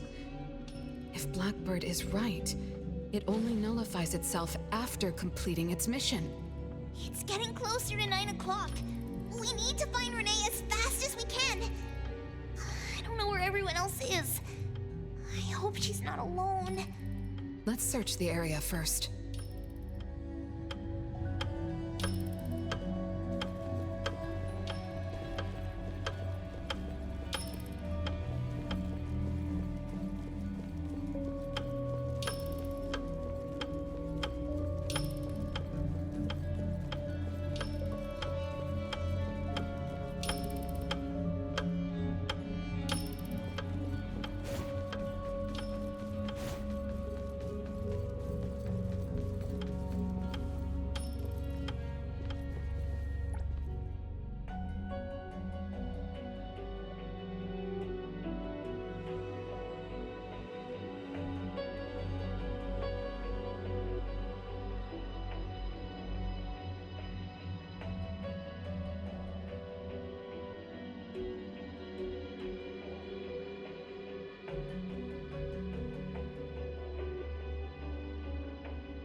Hey!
With so many siblings around, the house must be crowded, right? I wonder what it's like, playing and messing around with them every day. Master, do you have any siblings? Yes and no. I did once live in a garden with many sisters, but none of us were related by blood. Huh? If you're not related at all, why did you have to live together? Mother collected beautiful flowers as she saw fit. Of course, she was also a woman with no blood relation to any of us. That's so weird. Well, but isn't that not too different from the Constantine family? There are some similarities, but knowing the Constantines, I find it somewhat ironic that our mother and Dolores are complete opposites.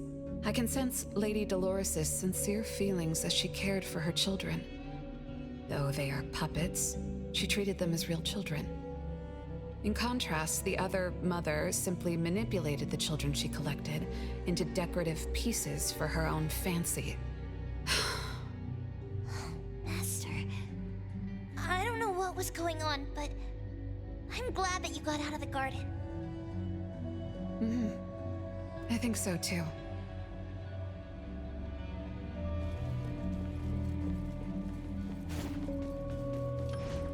Yeah! Yeah!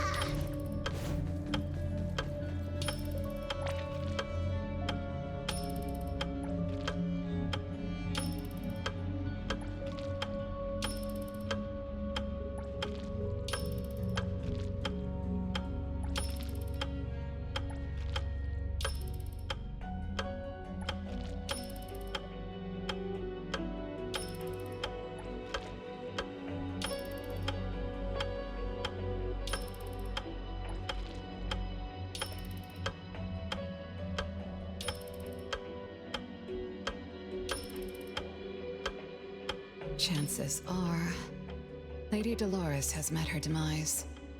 Only Renee's number is different. We won't let it turn into 0. A curse of eternal life, a fallen family, a blank tomorrow. Hints about time are all over the place.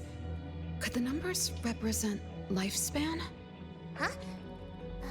Let's see. 20,000 days is roughly 50 years. Blackbird also said that the family was gone for about half a century. Wait, does this mean 50 years ago? Renee should have... Based on this line of thought, she should have withered along with the family. But for some reason, Renee still exists in this world.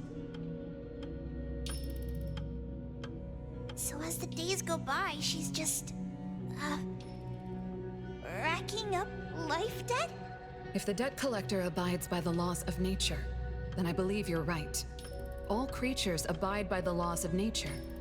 Birth, aging, sickness, and death. Those who defy them must pay a price. Even espers with near infinite lifespans pay a price when they gain their abilities. Renee, what price did you have to pay? Why did your life freeze 50 years ago instead of reach its end? The debt collector must be hunting you because the laws of nature require your removal. So the puppets at the Bureau, they were Renee's family? Removed by the debt collector? Master, what should we do? Renee's commission. A-Bone accepted the commission. There's no reason to break our contract. I'll do my best.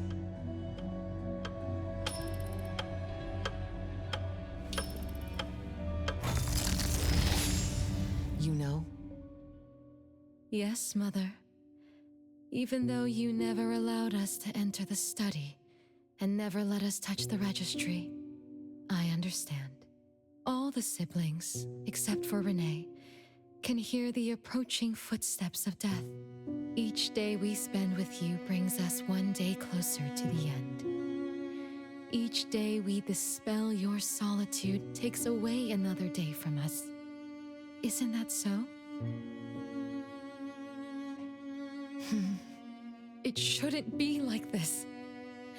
As your creations, we are willing to warm your empty heart forever and bring you to the happiness you long for until you no longer need us. But she ruined all of this. When she was born, that cursed registry appeared in our home. Our names were written on its pages, and with them, numbers marking our precious days remaining in the world, slipping away with each sunrise. When Renee was born along with the curse, we realized the countdown began to tick steadily, and we knew all too well that our magic will fade away. There aren't many remaining days for us to serve you. In our final moments, we want to do everything we can to make you happy. But Mother, we don't understand. Why are your eyes solely fixed on Renee? Teresa planted exotic flowers. Elliot made sweets to your taste. Yvette designed and tailored clothes. We gave it all to win a smile from you. Yet what we receive is but a blind eye. Renee is the worst of us all. Always noisy, endlessly crying, habitually screaming, and forever demanding of your attention like any other selfish child. Is that how that child expresses affection? Or do you find love or joy in her tantrums? We don't understand, but we do know one thing. That selfish child never loved her older siblings, despite all the care we gave her. Does she even see herself as part of the family? Or perhaps, being as cursed as she is, her only purpose is to destroy us. None of that matters. But your name also appeared on the registry. Does that not matter at all? The youngest daughter that you love most declared the end of your life. Because of our existence, the numbers on the registry representing your life are depleting. When the numbers reach 0, we will fall asleep with nothing left but gratitude. Fortunately, even when the numbers reach 0, you won't pass away. You were long banished from this world by that thing. You have never lived in the present. Even when the clock of fate dictated your end, as long as that thing offers you protection, you exist beyond the laws of nature. Yesterdays, todays, and countless tomorrows are all but the present to you, as you were forever frozen at that moment that thing took effect. Beyond that point, time no longer works on you. In the endless nightmares she brought upon us, this is the only thing we are thankful for. The malicious curse will never harm you. But even so, I won't forgive that child. Ever. Bella, managing family affairs has drained you. I'm tired too. Doesn't someone need to spend time with that child later? I understand. As you wish, Mother. As long as this makes you happy and fulfills your final wish, we'll maintain the facade of harmony until that child's curse destroys us all. No. That can't be right. Did I curse my own family? Am I the bane of my family, causing its ruin? Did I steal Mom's love away from the other siblings? Did I even take away their lives? Look at you, denying that you ruined everything. Exactly like before. It shouldn't be like this. You're right, sis. Why me? I love you all from the bottom of my heart. Do you all hate me? If that's true, why Why were you waiting under the tree to catch me? Love-hate relations in this family are more complicated than you can imagine. But no matter how much you doubt it, you can't deny that everyone here has done so much for you. Teresa prepared gardening tools and took you to plant Mother's favorite flowers to surprise her. But what did you do? You barely scooped some dirt before rushing to Mother for praise. When Mother saw the cuts on your hands from fooling around, she scolded Teresa for giving you hard work. You ran around Elliot each day, saying you desperately wanted to grow as tall as he was. So he managed your diet and made sure you drank milk.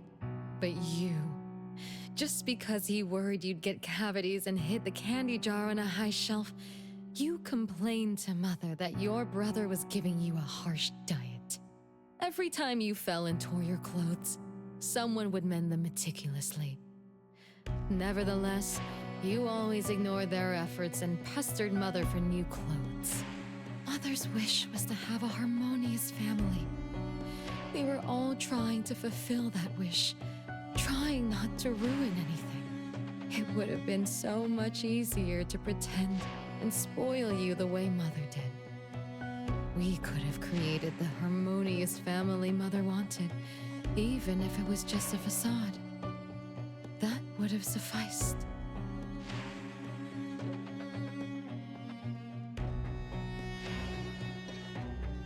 But we couldn't. Even after all your mistakes, we couldn't help but love you like real family.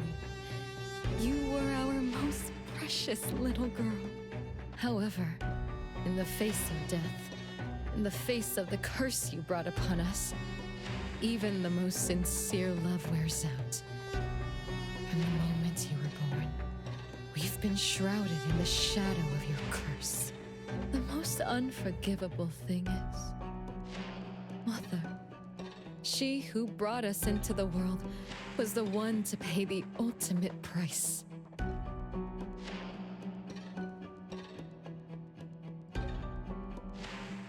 Look, it's playtime again. Your favorite game of hide and seek. You were always the worst at hiding. Anyone could find you easily. You were bad at hiding, but worse when you were it. Once, you turned the house upside down and still couldn't find anyone. I remember. It was getting late, but the house was so quiet, so empty. I remembered the ghost stories you told me, and suddenly felt the paintings were staring at me, and the tables and chairs were slowly moving. I thought you left me behind. You finally remembered. But now, looking at it, the opposite is true. You're the one who abandoned us. When you started wailing that day, we came out of our hiding places. Do you remember what we told you? We are a family, and we'll always be together. That's right. Good girl. Time is up for hide and seek. Once again, you're all alone. Come find us. I'll be it? This time, you have to find all of us. We'll be waiting for you.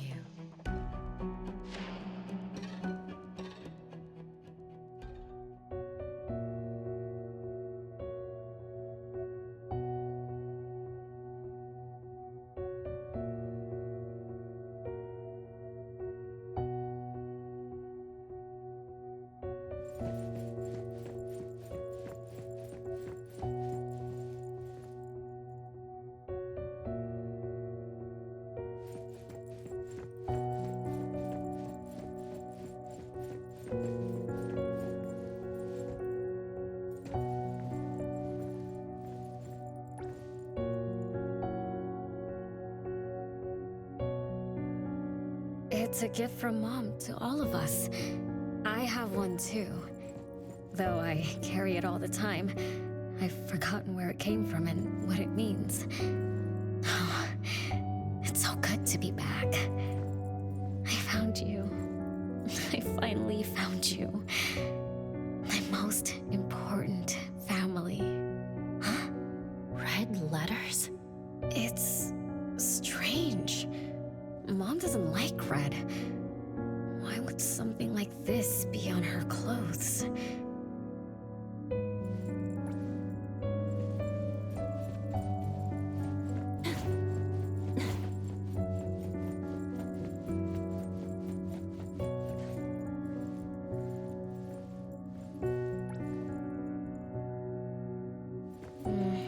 I'm still bothered by those red letters. Aren't they the first letters of names? If they are names, they do match with the voices we heard earlier. But that bright red, it's like a warning. I don't think Mom did this.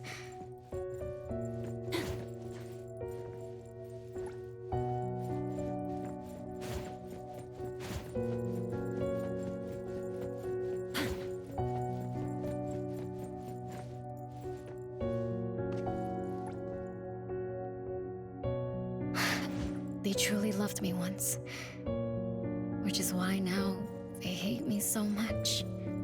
I understand. I'm sorry for making you go through so much in the past. I'm sorry I'm only learning this just now. But I'm grateful that I finally do. Big brothers and sisters, what can I do for you? I came back here because there was something I can do. Right?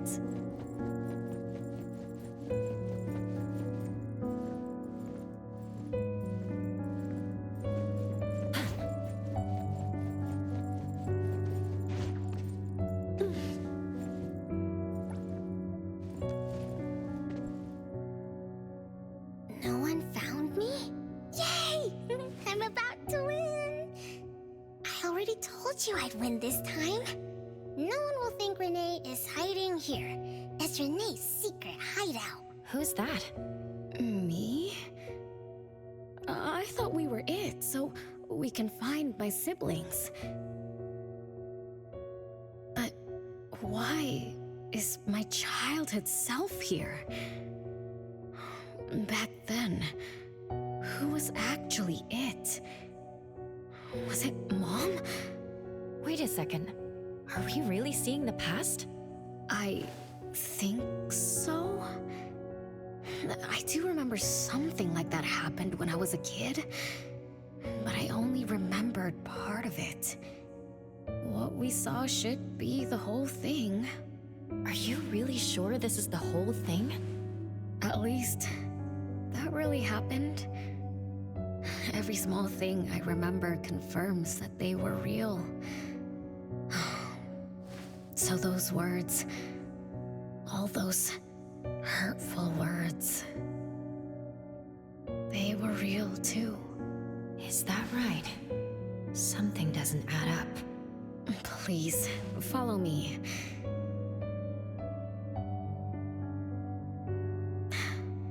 That's my hideout.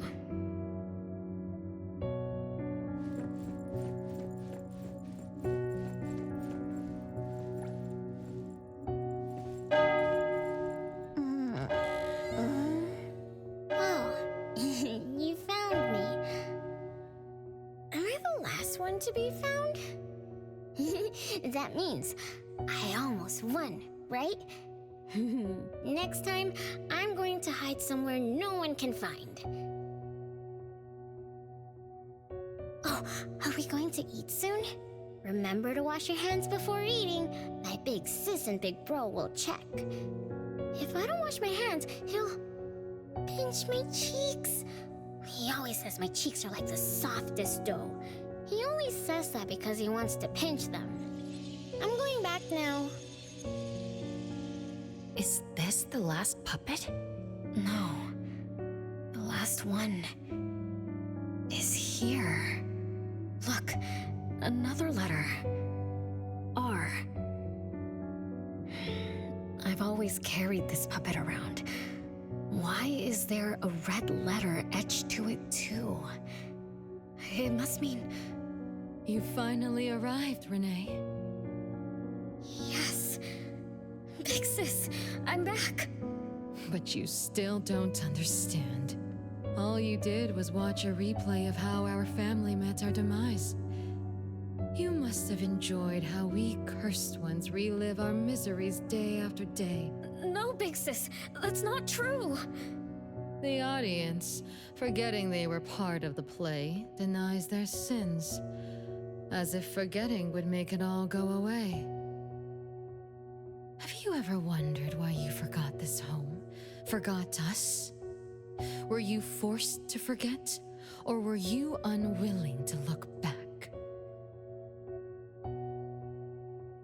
Renee, you can't lie to yourself. I forgot about the family because I was escaping the past. Looks like you finally found the answer. Yes, I was born from your desire to escape everything. You left all the painful memories of home with me, so you could live carefree in your blissful ignorance. And I will forever call you back, trying to make you remember. You belong here.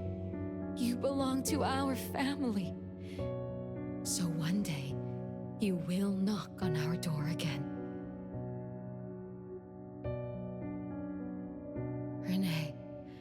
Renee, what feelings do you carry as you come home? Now that you remember what happened when we were children, now that you know of the curse you cast upon us, are you shaken? Do you even feel the slightest bit of guilt? You won't. You've always been selfish, greedy, and reckless. You betrayed the very purpose we were born to follow. To love Mother, to be with Mother, and exist only to fulfill her wishes. I'm so sorry. I'm so sorry. You shouldn't apologize to me. Have you ever thought about our mother? Our mother who exists outside the flow of time? What could be her ultimate fate? Mom? What happened to Mom? She gave you everything. All her love, all her life, and that thing. Her eternal present, which would have sustained Mother's immortality.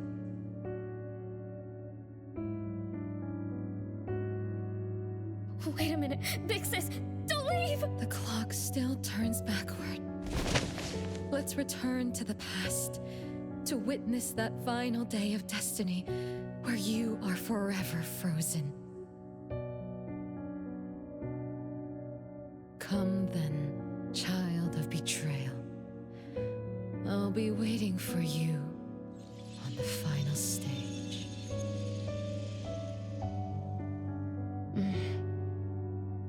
Yes.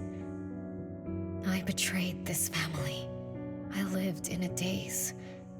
Left my family behind. Just to forget my own sins and escape from my endless guilt. That sin. An unforgivable betrayal. I lived for so long, without purpose. Until today. Renee? Look.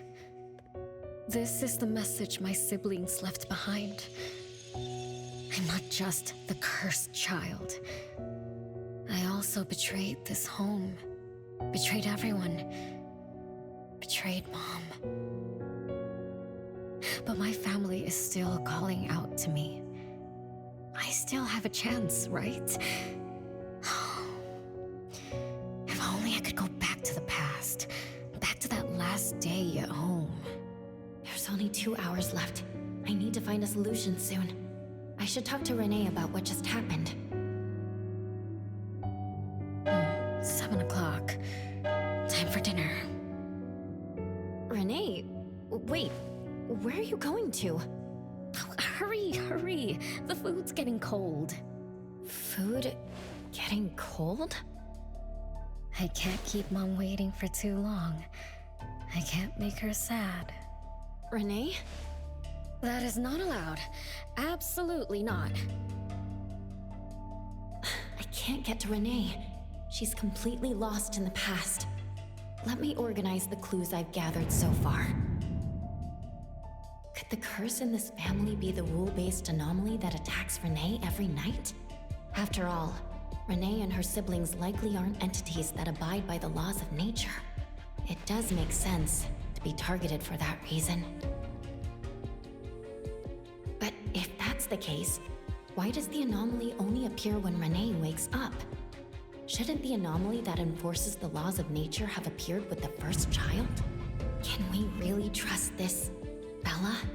Something's not right.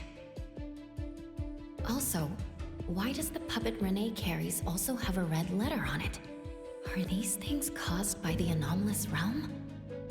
Or perhaps someone, an Esper, orchestrated all of this.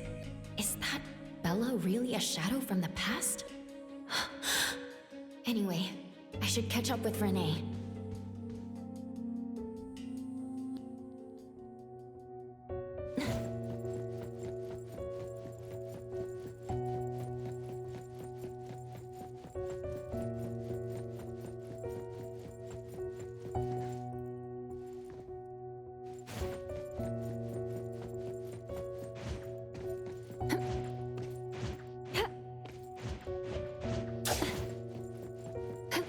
Perfect angle.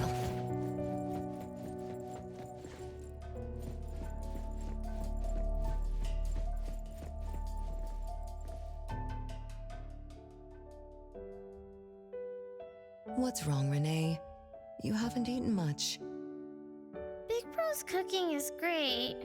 I'm just not hungry. The Mighty King looks tired. He's not moving at all. Won't even sing anymore. Your little cricket? Yeah, my favorite one. Did the Mighty King die? He was still wiggling his whiskers around confidently yesterday. Or maybe he's just in a bad mood, like me. I don't know. In my garden, the cherry tree sprouts green buds, while my little Renee blooms with laughter. Each day, withered leaves drift down, returning to soil, resting peacefully with insects that will never sing again. Such is life, a circle without end. Don't be sad. You'll catch new crickets with shinier shells and better songs. But I want to play with the Mighty King. He's been with me for a long, long time. Is there anything after death? Will we die too? I know. It's a world where you're all alone. No mommy, no big brothers or sisters. Just a world that's always dark. That sounds scary. I don't wanna... Scary? You're funny, Renee. Can't move, can't hear, can't see. That's no different from when we were sleeping in our wooden boxes. Dying isn't that big of a deal. Being alive is much better. I want to be with Mom and everyone forever. Appraiser, you're here. Wasn't I immature back then? My time with my family was running out. Mom had to witness my siblings enter the final countdown. Yet she still had to answer questions like that. Mom, who loved us deeply, must have been terrified of losing us, too. Appraiser, could we go see her? I just need to see her a bit more.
It's way past your bedtime, little troublemaker.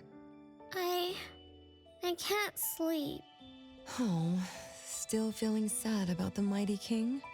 Bella told me I'd feel better if I cry. She said that kids like me just needed to cry, get a good night's sleep. Then all trouble will disappear by tomorrow. She said that no matter how sad she felt, she could never cry. So she was jealous that I could. Why can't Bella ever cry? Mama is the same. Huh? Why?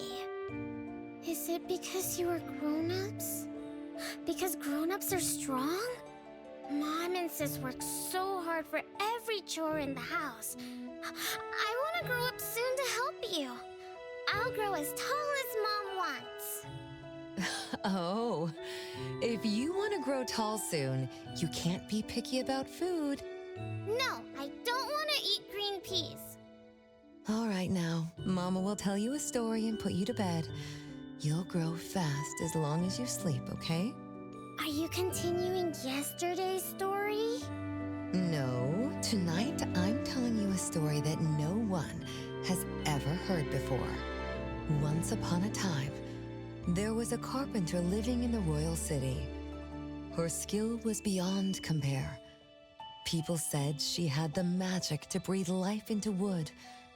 If she wanted to, those lifelike puppets she created could become alive. The old carpenter loved crafting, but she was facing a most difficult challenge. As she grew older, her eyesight was no longer as sharp, and her hand that held the carving knife wouldn't stay still. Could that be the end? She remembered what people said about her. If she was as good as they say, couldn't she craft her own assistant? She made up her mind, then began to work. What should a perfect child, a real child, have? He should have the strongest body. The child was born. He was sturdy yet nimble, and once his spring is sprung, he could run 2 laps in the royal city with no one able to keep up. Everyone congratulated the old carpenter, but she shook her head and said, "No, this isn't a real child. What should a perfect child, a real child, have? He should have the most beautiful face." The child was born. His beauty caught everyone's eyes. The king invited him to dance at the palace for foreign guests. Everyone congratulated the old carpenter, but she shook her head and said, "No, this isn't a real child. What should a perfect child, a real child, have?" More puppets were born from the old carpenter's hands. An entertainer who could make children burst into laughter. A grand magician with unpredictable tricks. But no, she shook her head and said, "No, these aren't real children." One night, the old carpenter sat at her workbench, designing the blueprints for her next child. All the puppets quietly stood by her. Suddenly she shivered. The window wasn't closed shut. The howling wind swept away all the warmth from the room. The old carpenter stood up to shut the window, then went to the fireplace for warmth. For a moment, she had an idea she didn't fully understand. Perhaps the dancing candlelight added some warmth to the puppets' faces. She realized that puppets get cold too. The old carpenter took off her scarf and picked up the blanket from her lap. She made sure all the puppets were snug and warm, then went back to her table. Her pencil swooshed around as she began sketching. Soon, a puppet took shape on the paper. She picked up her knife and began carving on the most ordinary piece of wood. Soon enough, a new puppet was sitting on her workbench. There was nothing special about it, but the old carpenter let out a satisfied sigh, as if she completed a masterpiece. She leaned down to kiss the puppet's forehead gently, just like an ordinary goodnight kiss from a mother. Then did the same to the other ones. After that, The old carpenter went to bed and slept peacefully. The next morning, she woke up with someone kissing her forehead. She opened her eyes to find a child, a real child, smiling at her. Whoa. Why did the last puppet turn into a real child? What magic did the old carpenter use? What do you think? I understand. A little. But also don't get it at all. Is that so? It's okay. Oh, it's getting late. Good kids should be sleeping now. Mom, I'm scared. I don't want to sleep alone. I'm worried that if I do, I won't see you and my siblings after I wake up. Isn't it better to be alive? You really are different from your siblings. Being alive is good. But what exactly makes it good? I can eat meals with my family, or play hide and seek, and listen to Mom's stories every night before I sleep. How wonderful! Mom, don't you think days like these are wonderful too? You're right. This is the best life being with you. The best times in Mama's life is when I spend time together with you, my family. No, it's not. When I grow up and can do so much more, that's when it'll be Mom's best time. By then, I'll be so tall that Mom will be surprised. I'll be able to reach whatever Mom needs to reach. Then I'm going to learn how to drive. I'll definitely be the first one in our family to drive. Once I learn, I'll take our whole family on picnics. When I grow up, I also want to... Mom.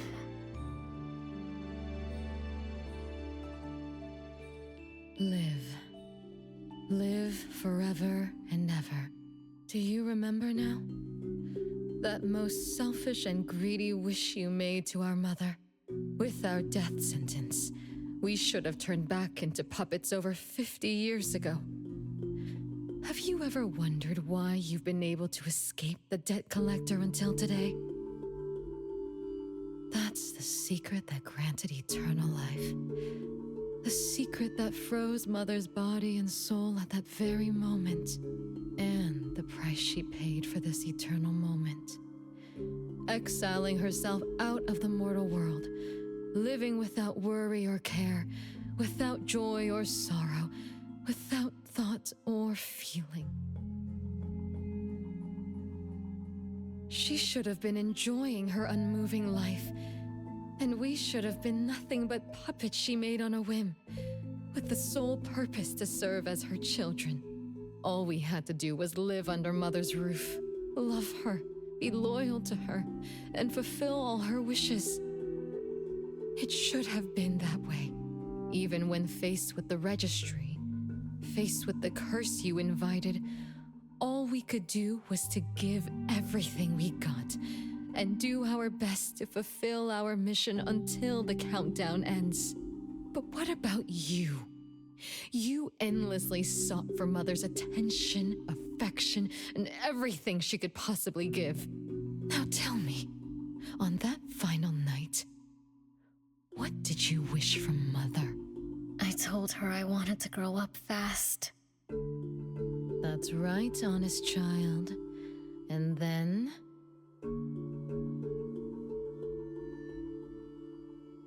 So, Mom gave it to me. Her eternal present. No, it shouldn't be like this. I didn't know. What have I done?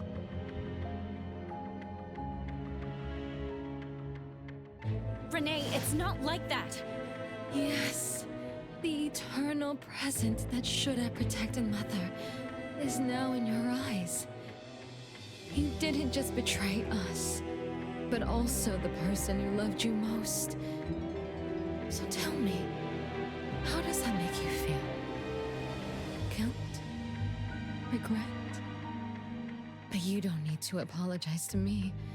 We'll forgive you, and Mother will still love you. You're still our adorable little one, our innocent troublemaker. Forgive me? I can still earn your forgiveness? And Mom will also? Yes. As long as you give up the eternal present, cleanse yourself of your greed for life, we will forgive you for the sins you committed. Come, Renee, my sister. Come to us. We're all waiting on the other side to reunite with you, never to be separated again. Don't listen to her! I...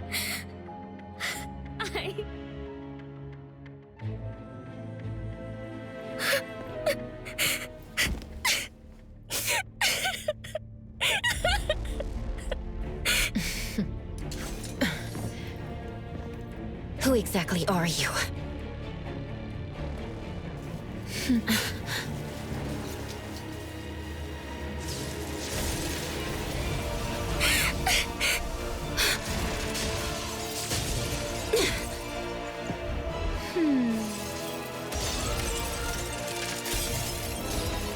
Watch out!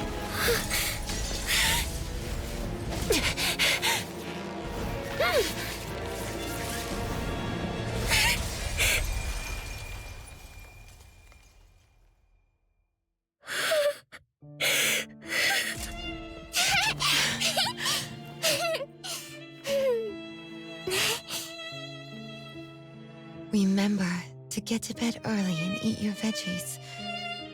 My little petal needs to grow up healthy and happy. Don't forget Mama after you grow up, okay? What is life? Promise me you'll find the answer for me, okay? Where are you going?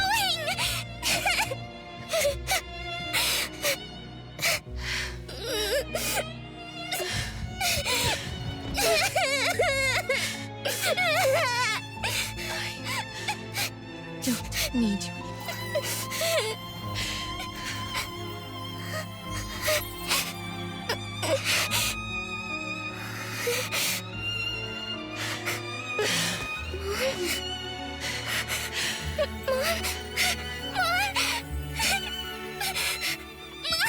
Don't go!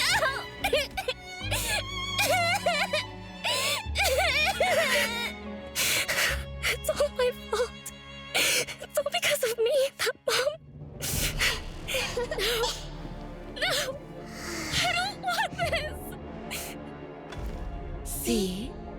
Now I can live forever. I don't need you anymore!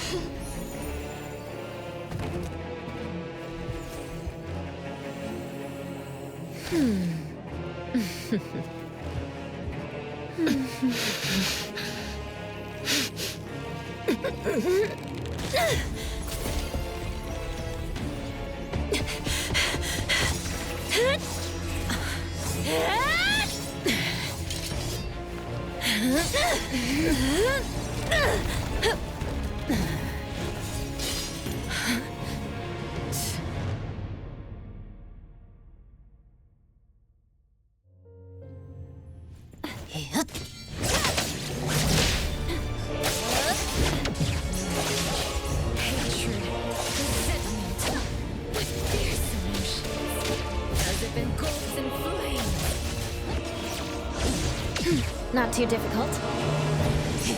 Be careful. Now's the time!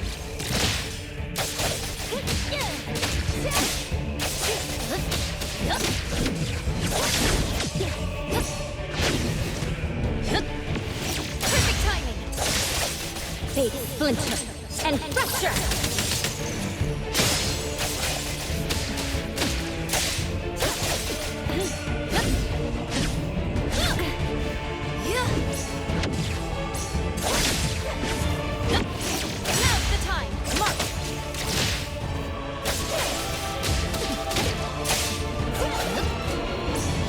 good.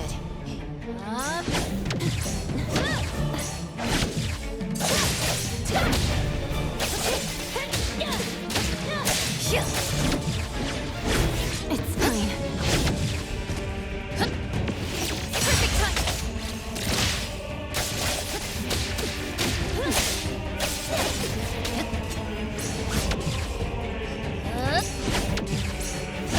Not too difficult.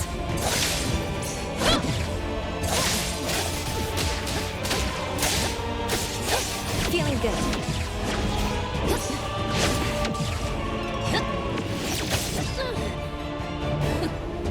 Great. Not too difficult.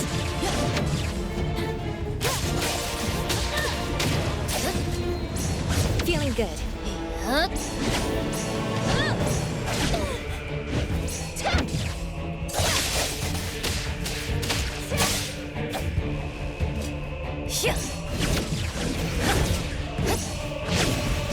Not too difficult. Now's the time. Decided by heroes.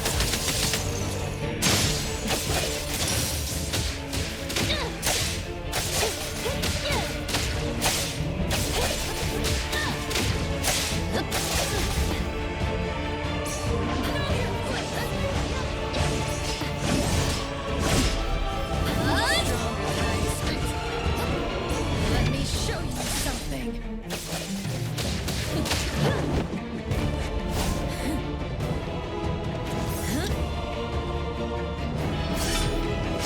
You're just a plaything in this illusory realm.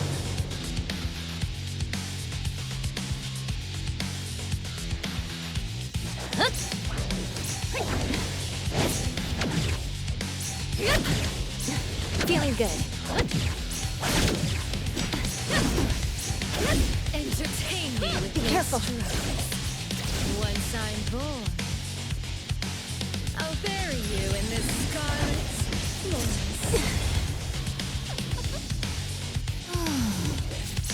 It's fine.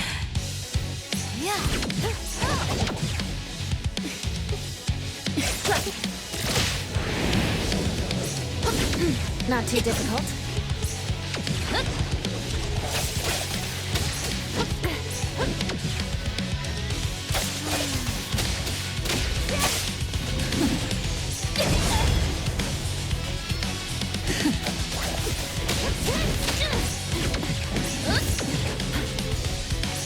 Feeling good.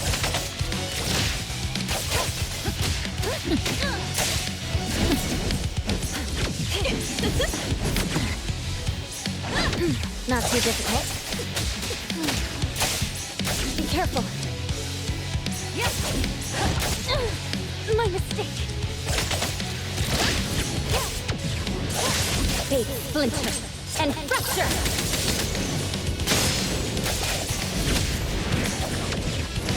Feeling good.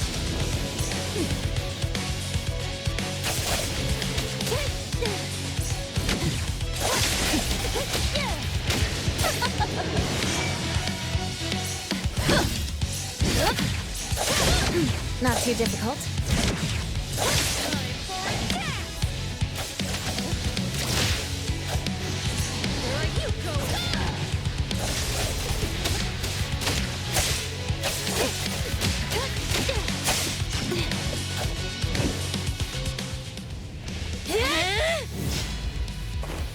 You.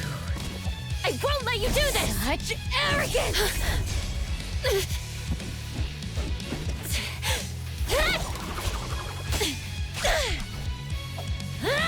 Is that it?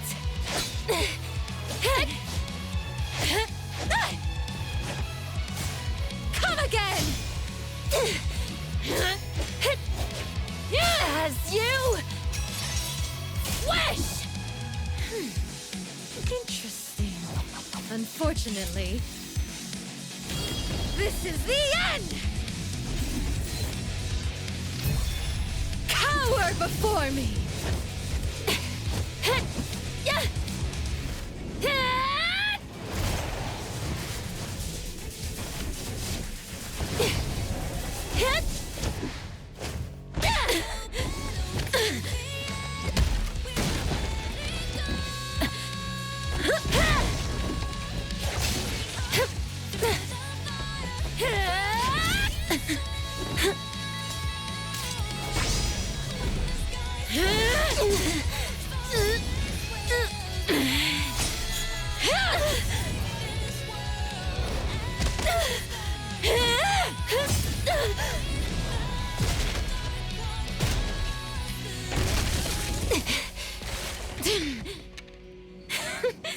That look on your face. I like it!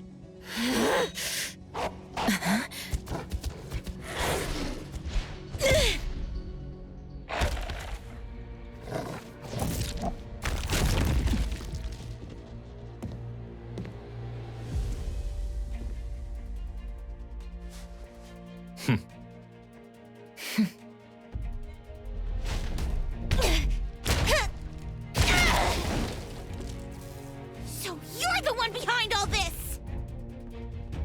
It's you. All at once? Tick-tock, tick-tock. Aren't you running out of time?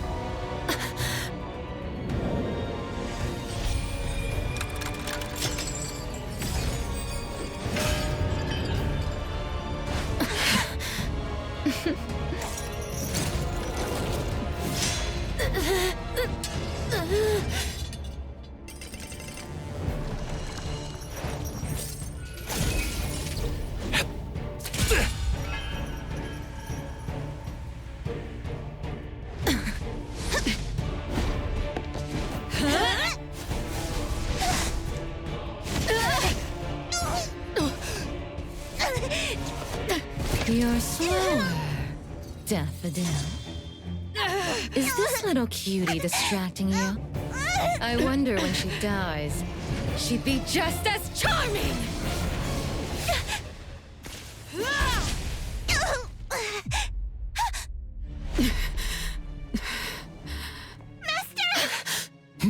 How nostalgic, sister. Sanko. We'll meet again. Just so you know, Mother misses you too.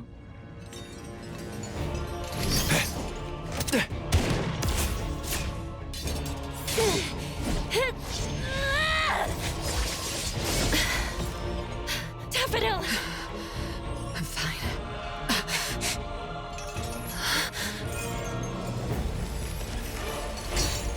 It's not over yet.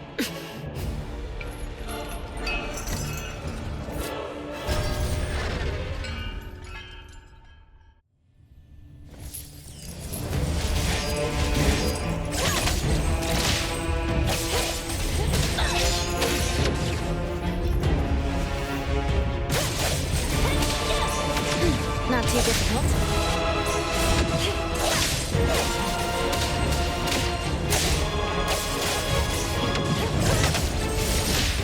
Easy done there, just warming up.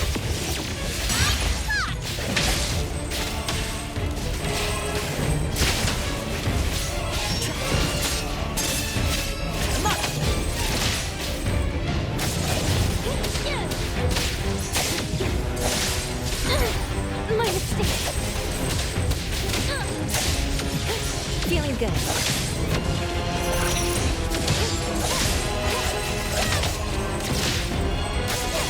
Here I am. No problem.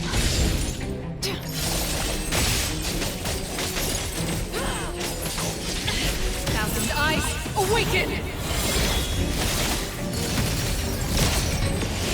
I'm gonna show you how. Take that! The city's mine!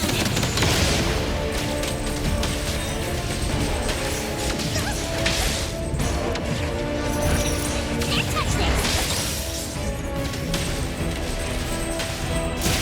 Nice work.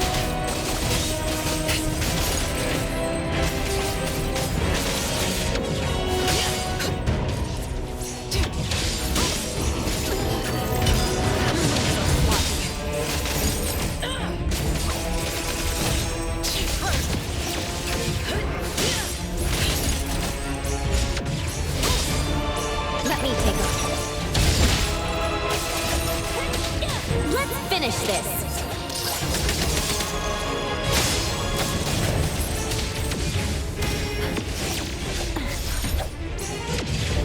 Not too difficult.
Let's finish this!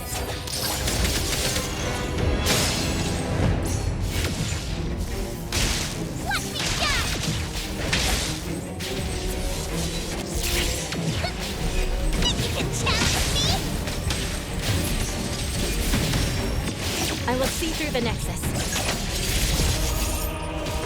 Is everyone okay?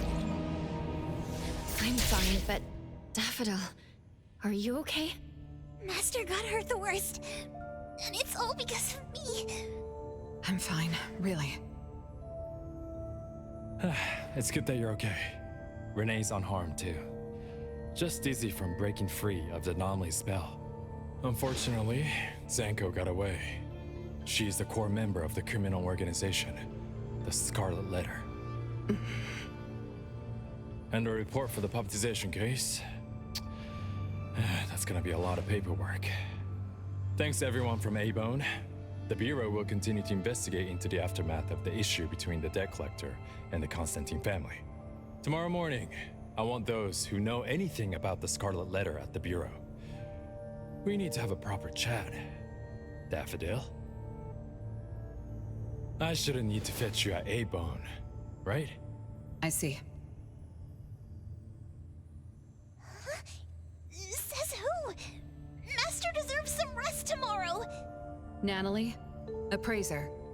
Let's go home.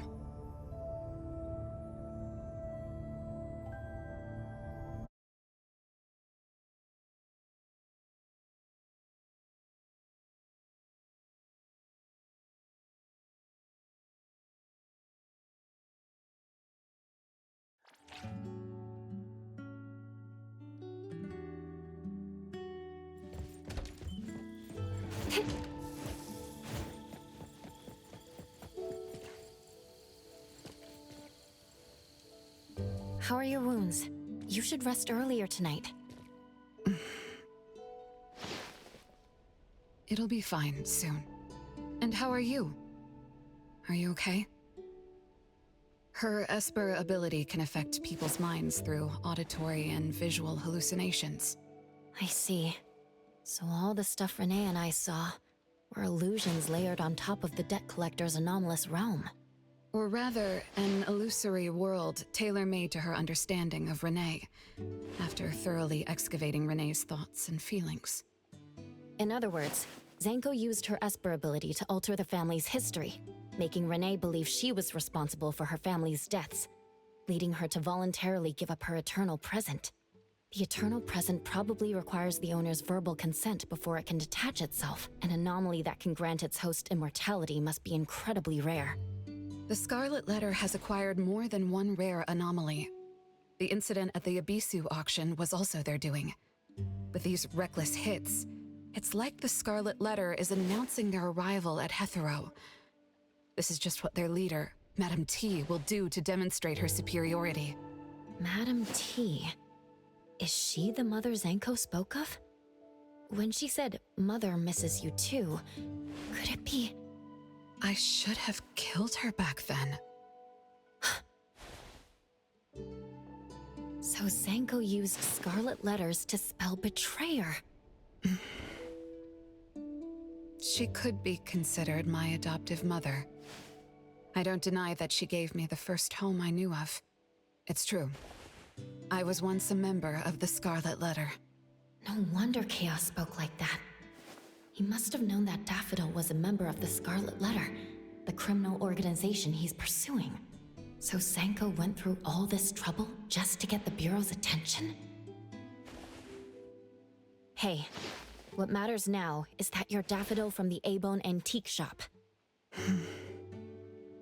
Thank you. You're a good person. It's getting late. Good night, appraiser.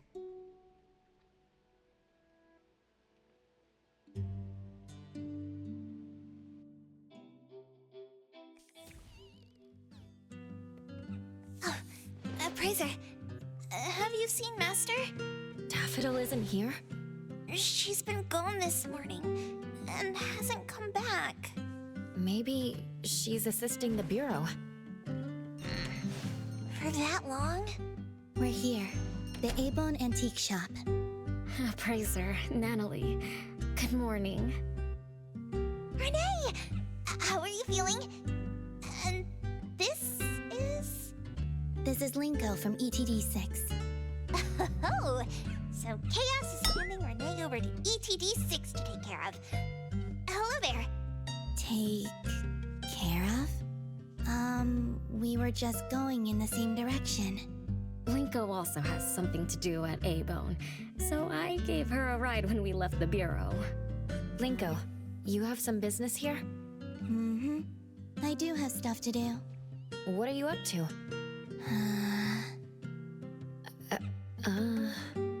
Business is already booming this early in the morning. How wonderful. What was I here for again? Tisk, you dummy! Don't tell me you forgot what you were supposed to deliver! Oh, right. The delivery. Thank you, Xiaojun. Whoa! What's this? I'm an evil spirit that can devour souls! Dare disrespect me! Xiaojun is my pet. Huh? I can control your body and eat wasabi if I want to, you know! Not hungry now. Linko, who are you looking for? I'm looking for... Found her. Another new face? Just joined ETD? Yes, the director told me to give you this. Oh my. I told them a simple bank transfer would be fine, but they went ahead and sent someone over. Fresh bills are always so nice to look at, though. I have delivered payment to the Abone Antique Shop. Assignment complete. Director Alfard told me that the BAC will cover my commission fees, so that's what she meant. But I still wanted to stop by and thank you in person. Thank you, Appraiser, Natalie, and... Daffodil's not here? Please send her my gratitude. Thanks to all of your help. I learned a lot in the past few days. I went through an amazing adventure. It was wonderful. But we couldn't stop Zango from taking the eternal present. Lady Dolores left that for you, right? Must be something important. Yes. Mom gave it to me. It's a precious treasure that protects me from the debt collector. It froze my life on the day the countdown ended. My time stopped flowing, and I was forever living in the moments between death's arrival. I was tossed outside the flow of time and taken away from this world, where the years still pass and the seasons still change. For me, the eternal present negated the meaning of time. I gradually lost touch with my past and became unaware of everything happening around me. Every little thing in life that becomes precious because of the flow of time. In the end, I forgot what Mom and my siblings expected of me. I forgot why I was born and why I even existed. Until now. Was that really living? That was the secret, or rather, curse, of the eternal life Mom and I possessed. Mom was also affected. She found life dreadfully boring, so she hoped that our companionship would ease her eternal loneliness. It might have been fortunate for me to lose the eternal present, but honestly, I gained so much more. Most importantly, you helped me remember things from the past, and I finally found myself. That feels so great. I suppose I went through a rebirth, right? I'm so happy for you, Renee. What about the debt collector?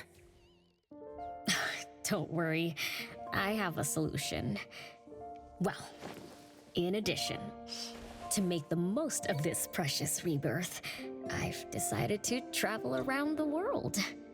I'll probably leave Hetero for a very, very long time.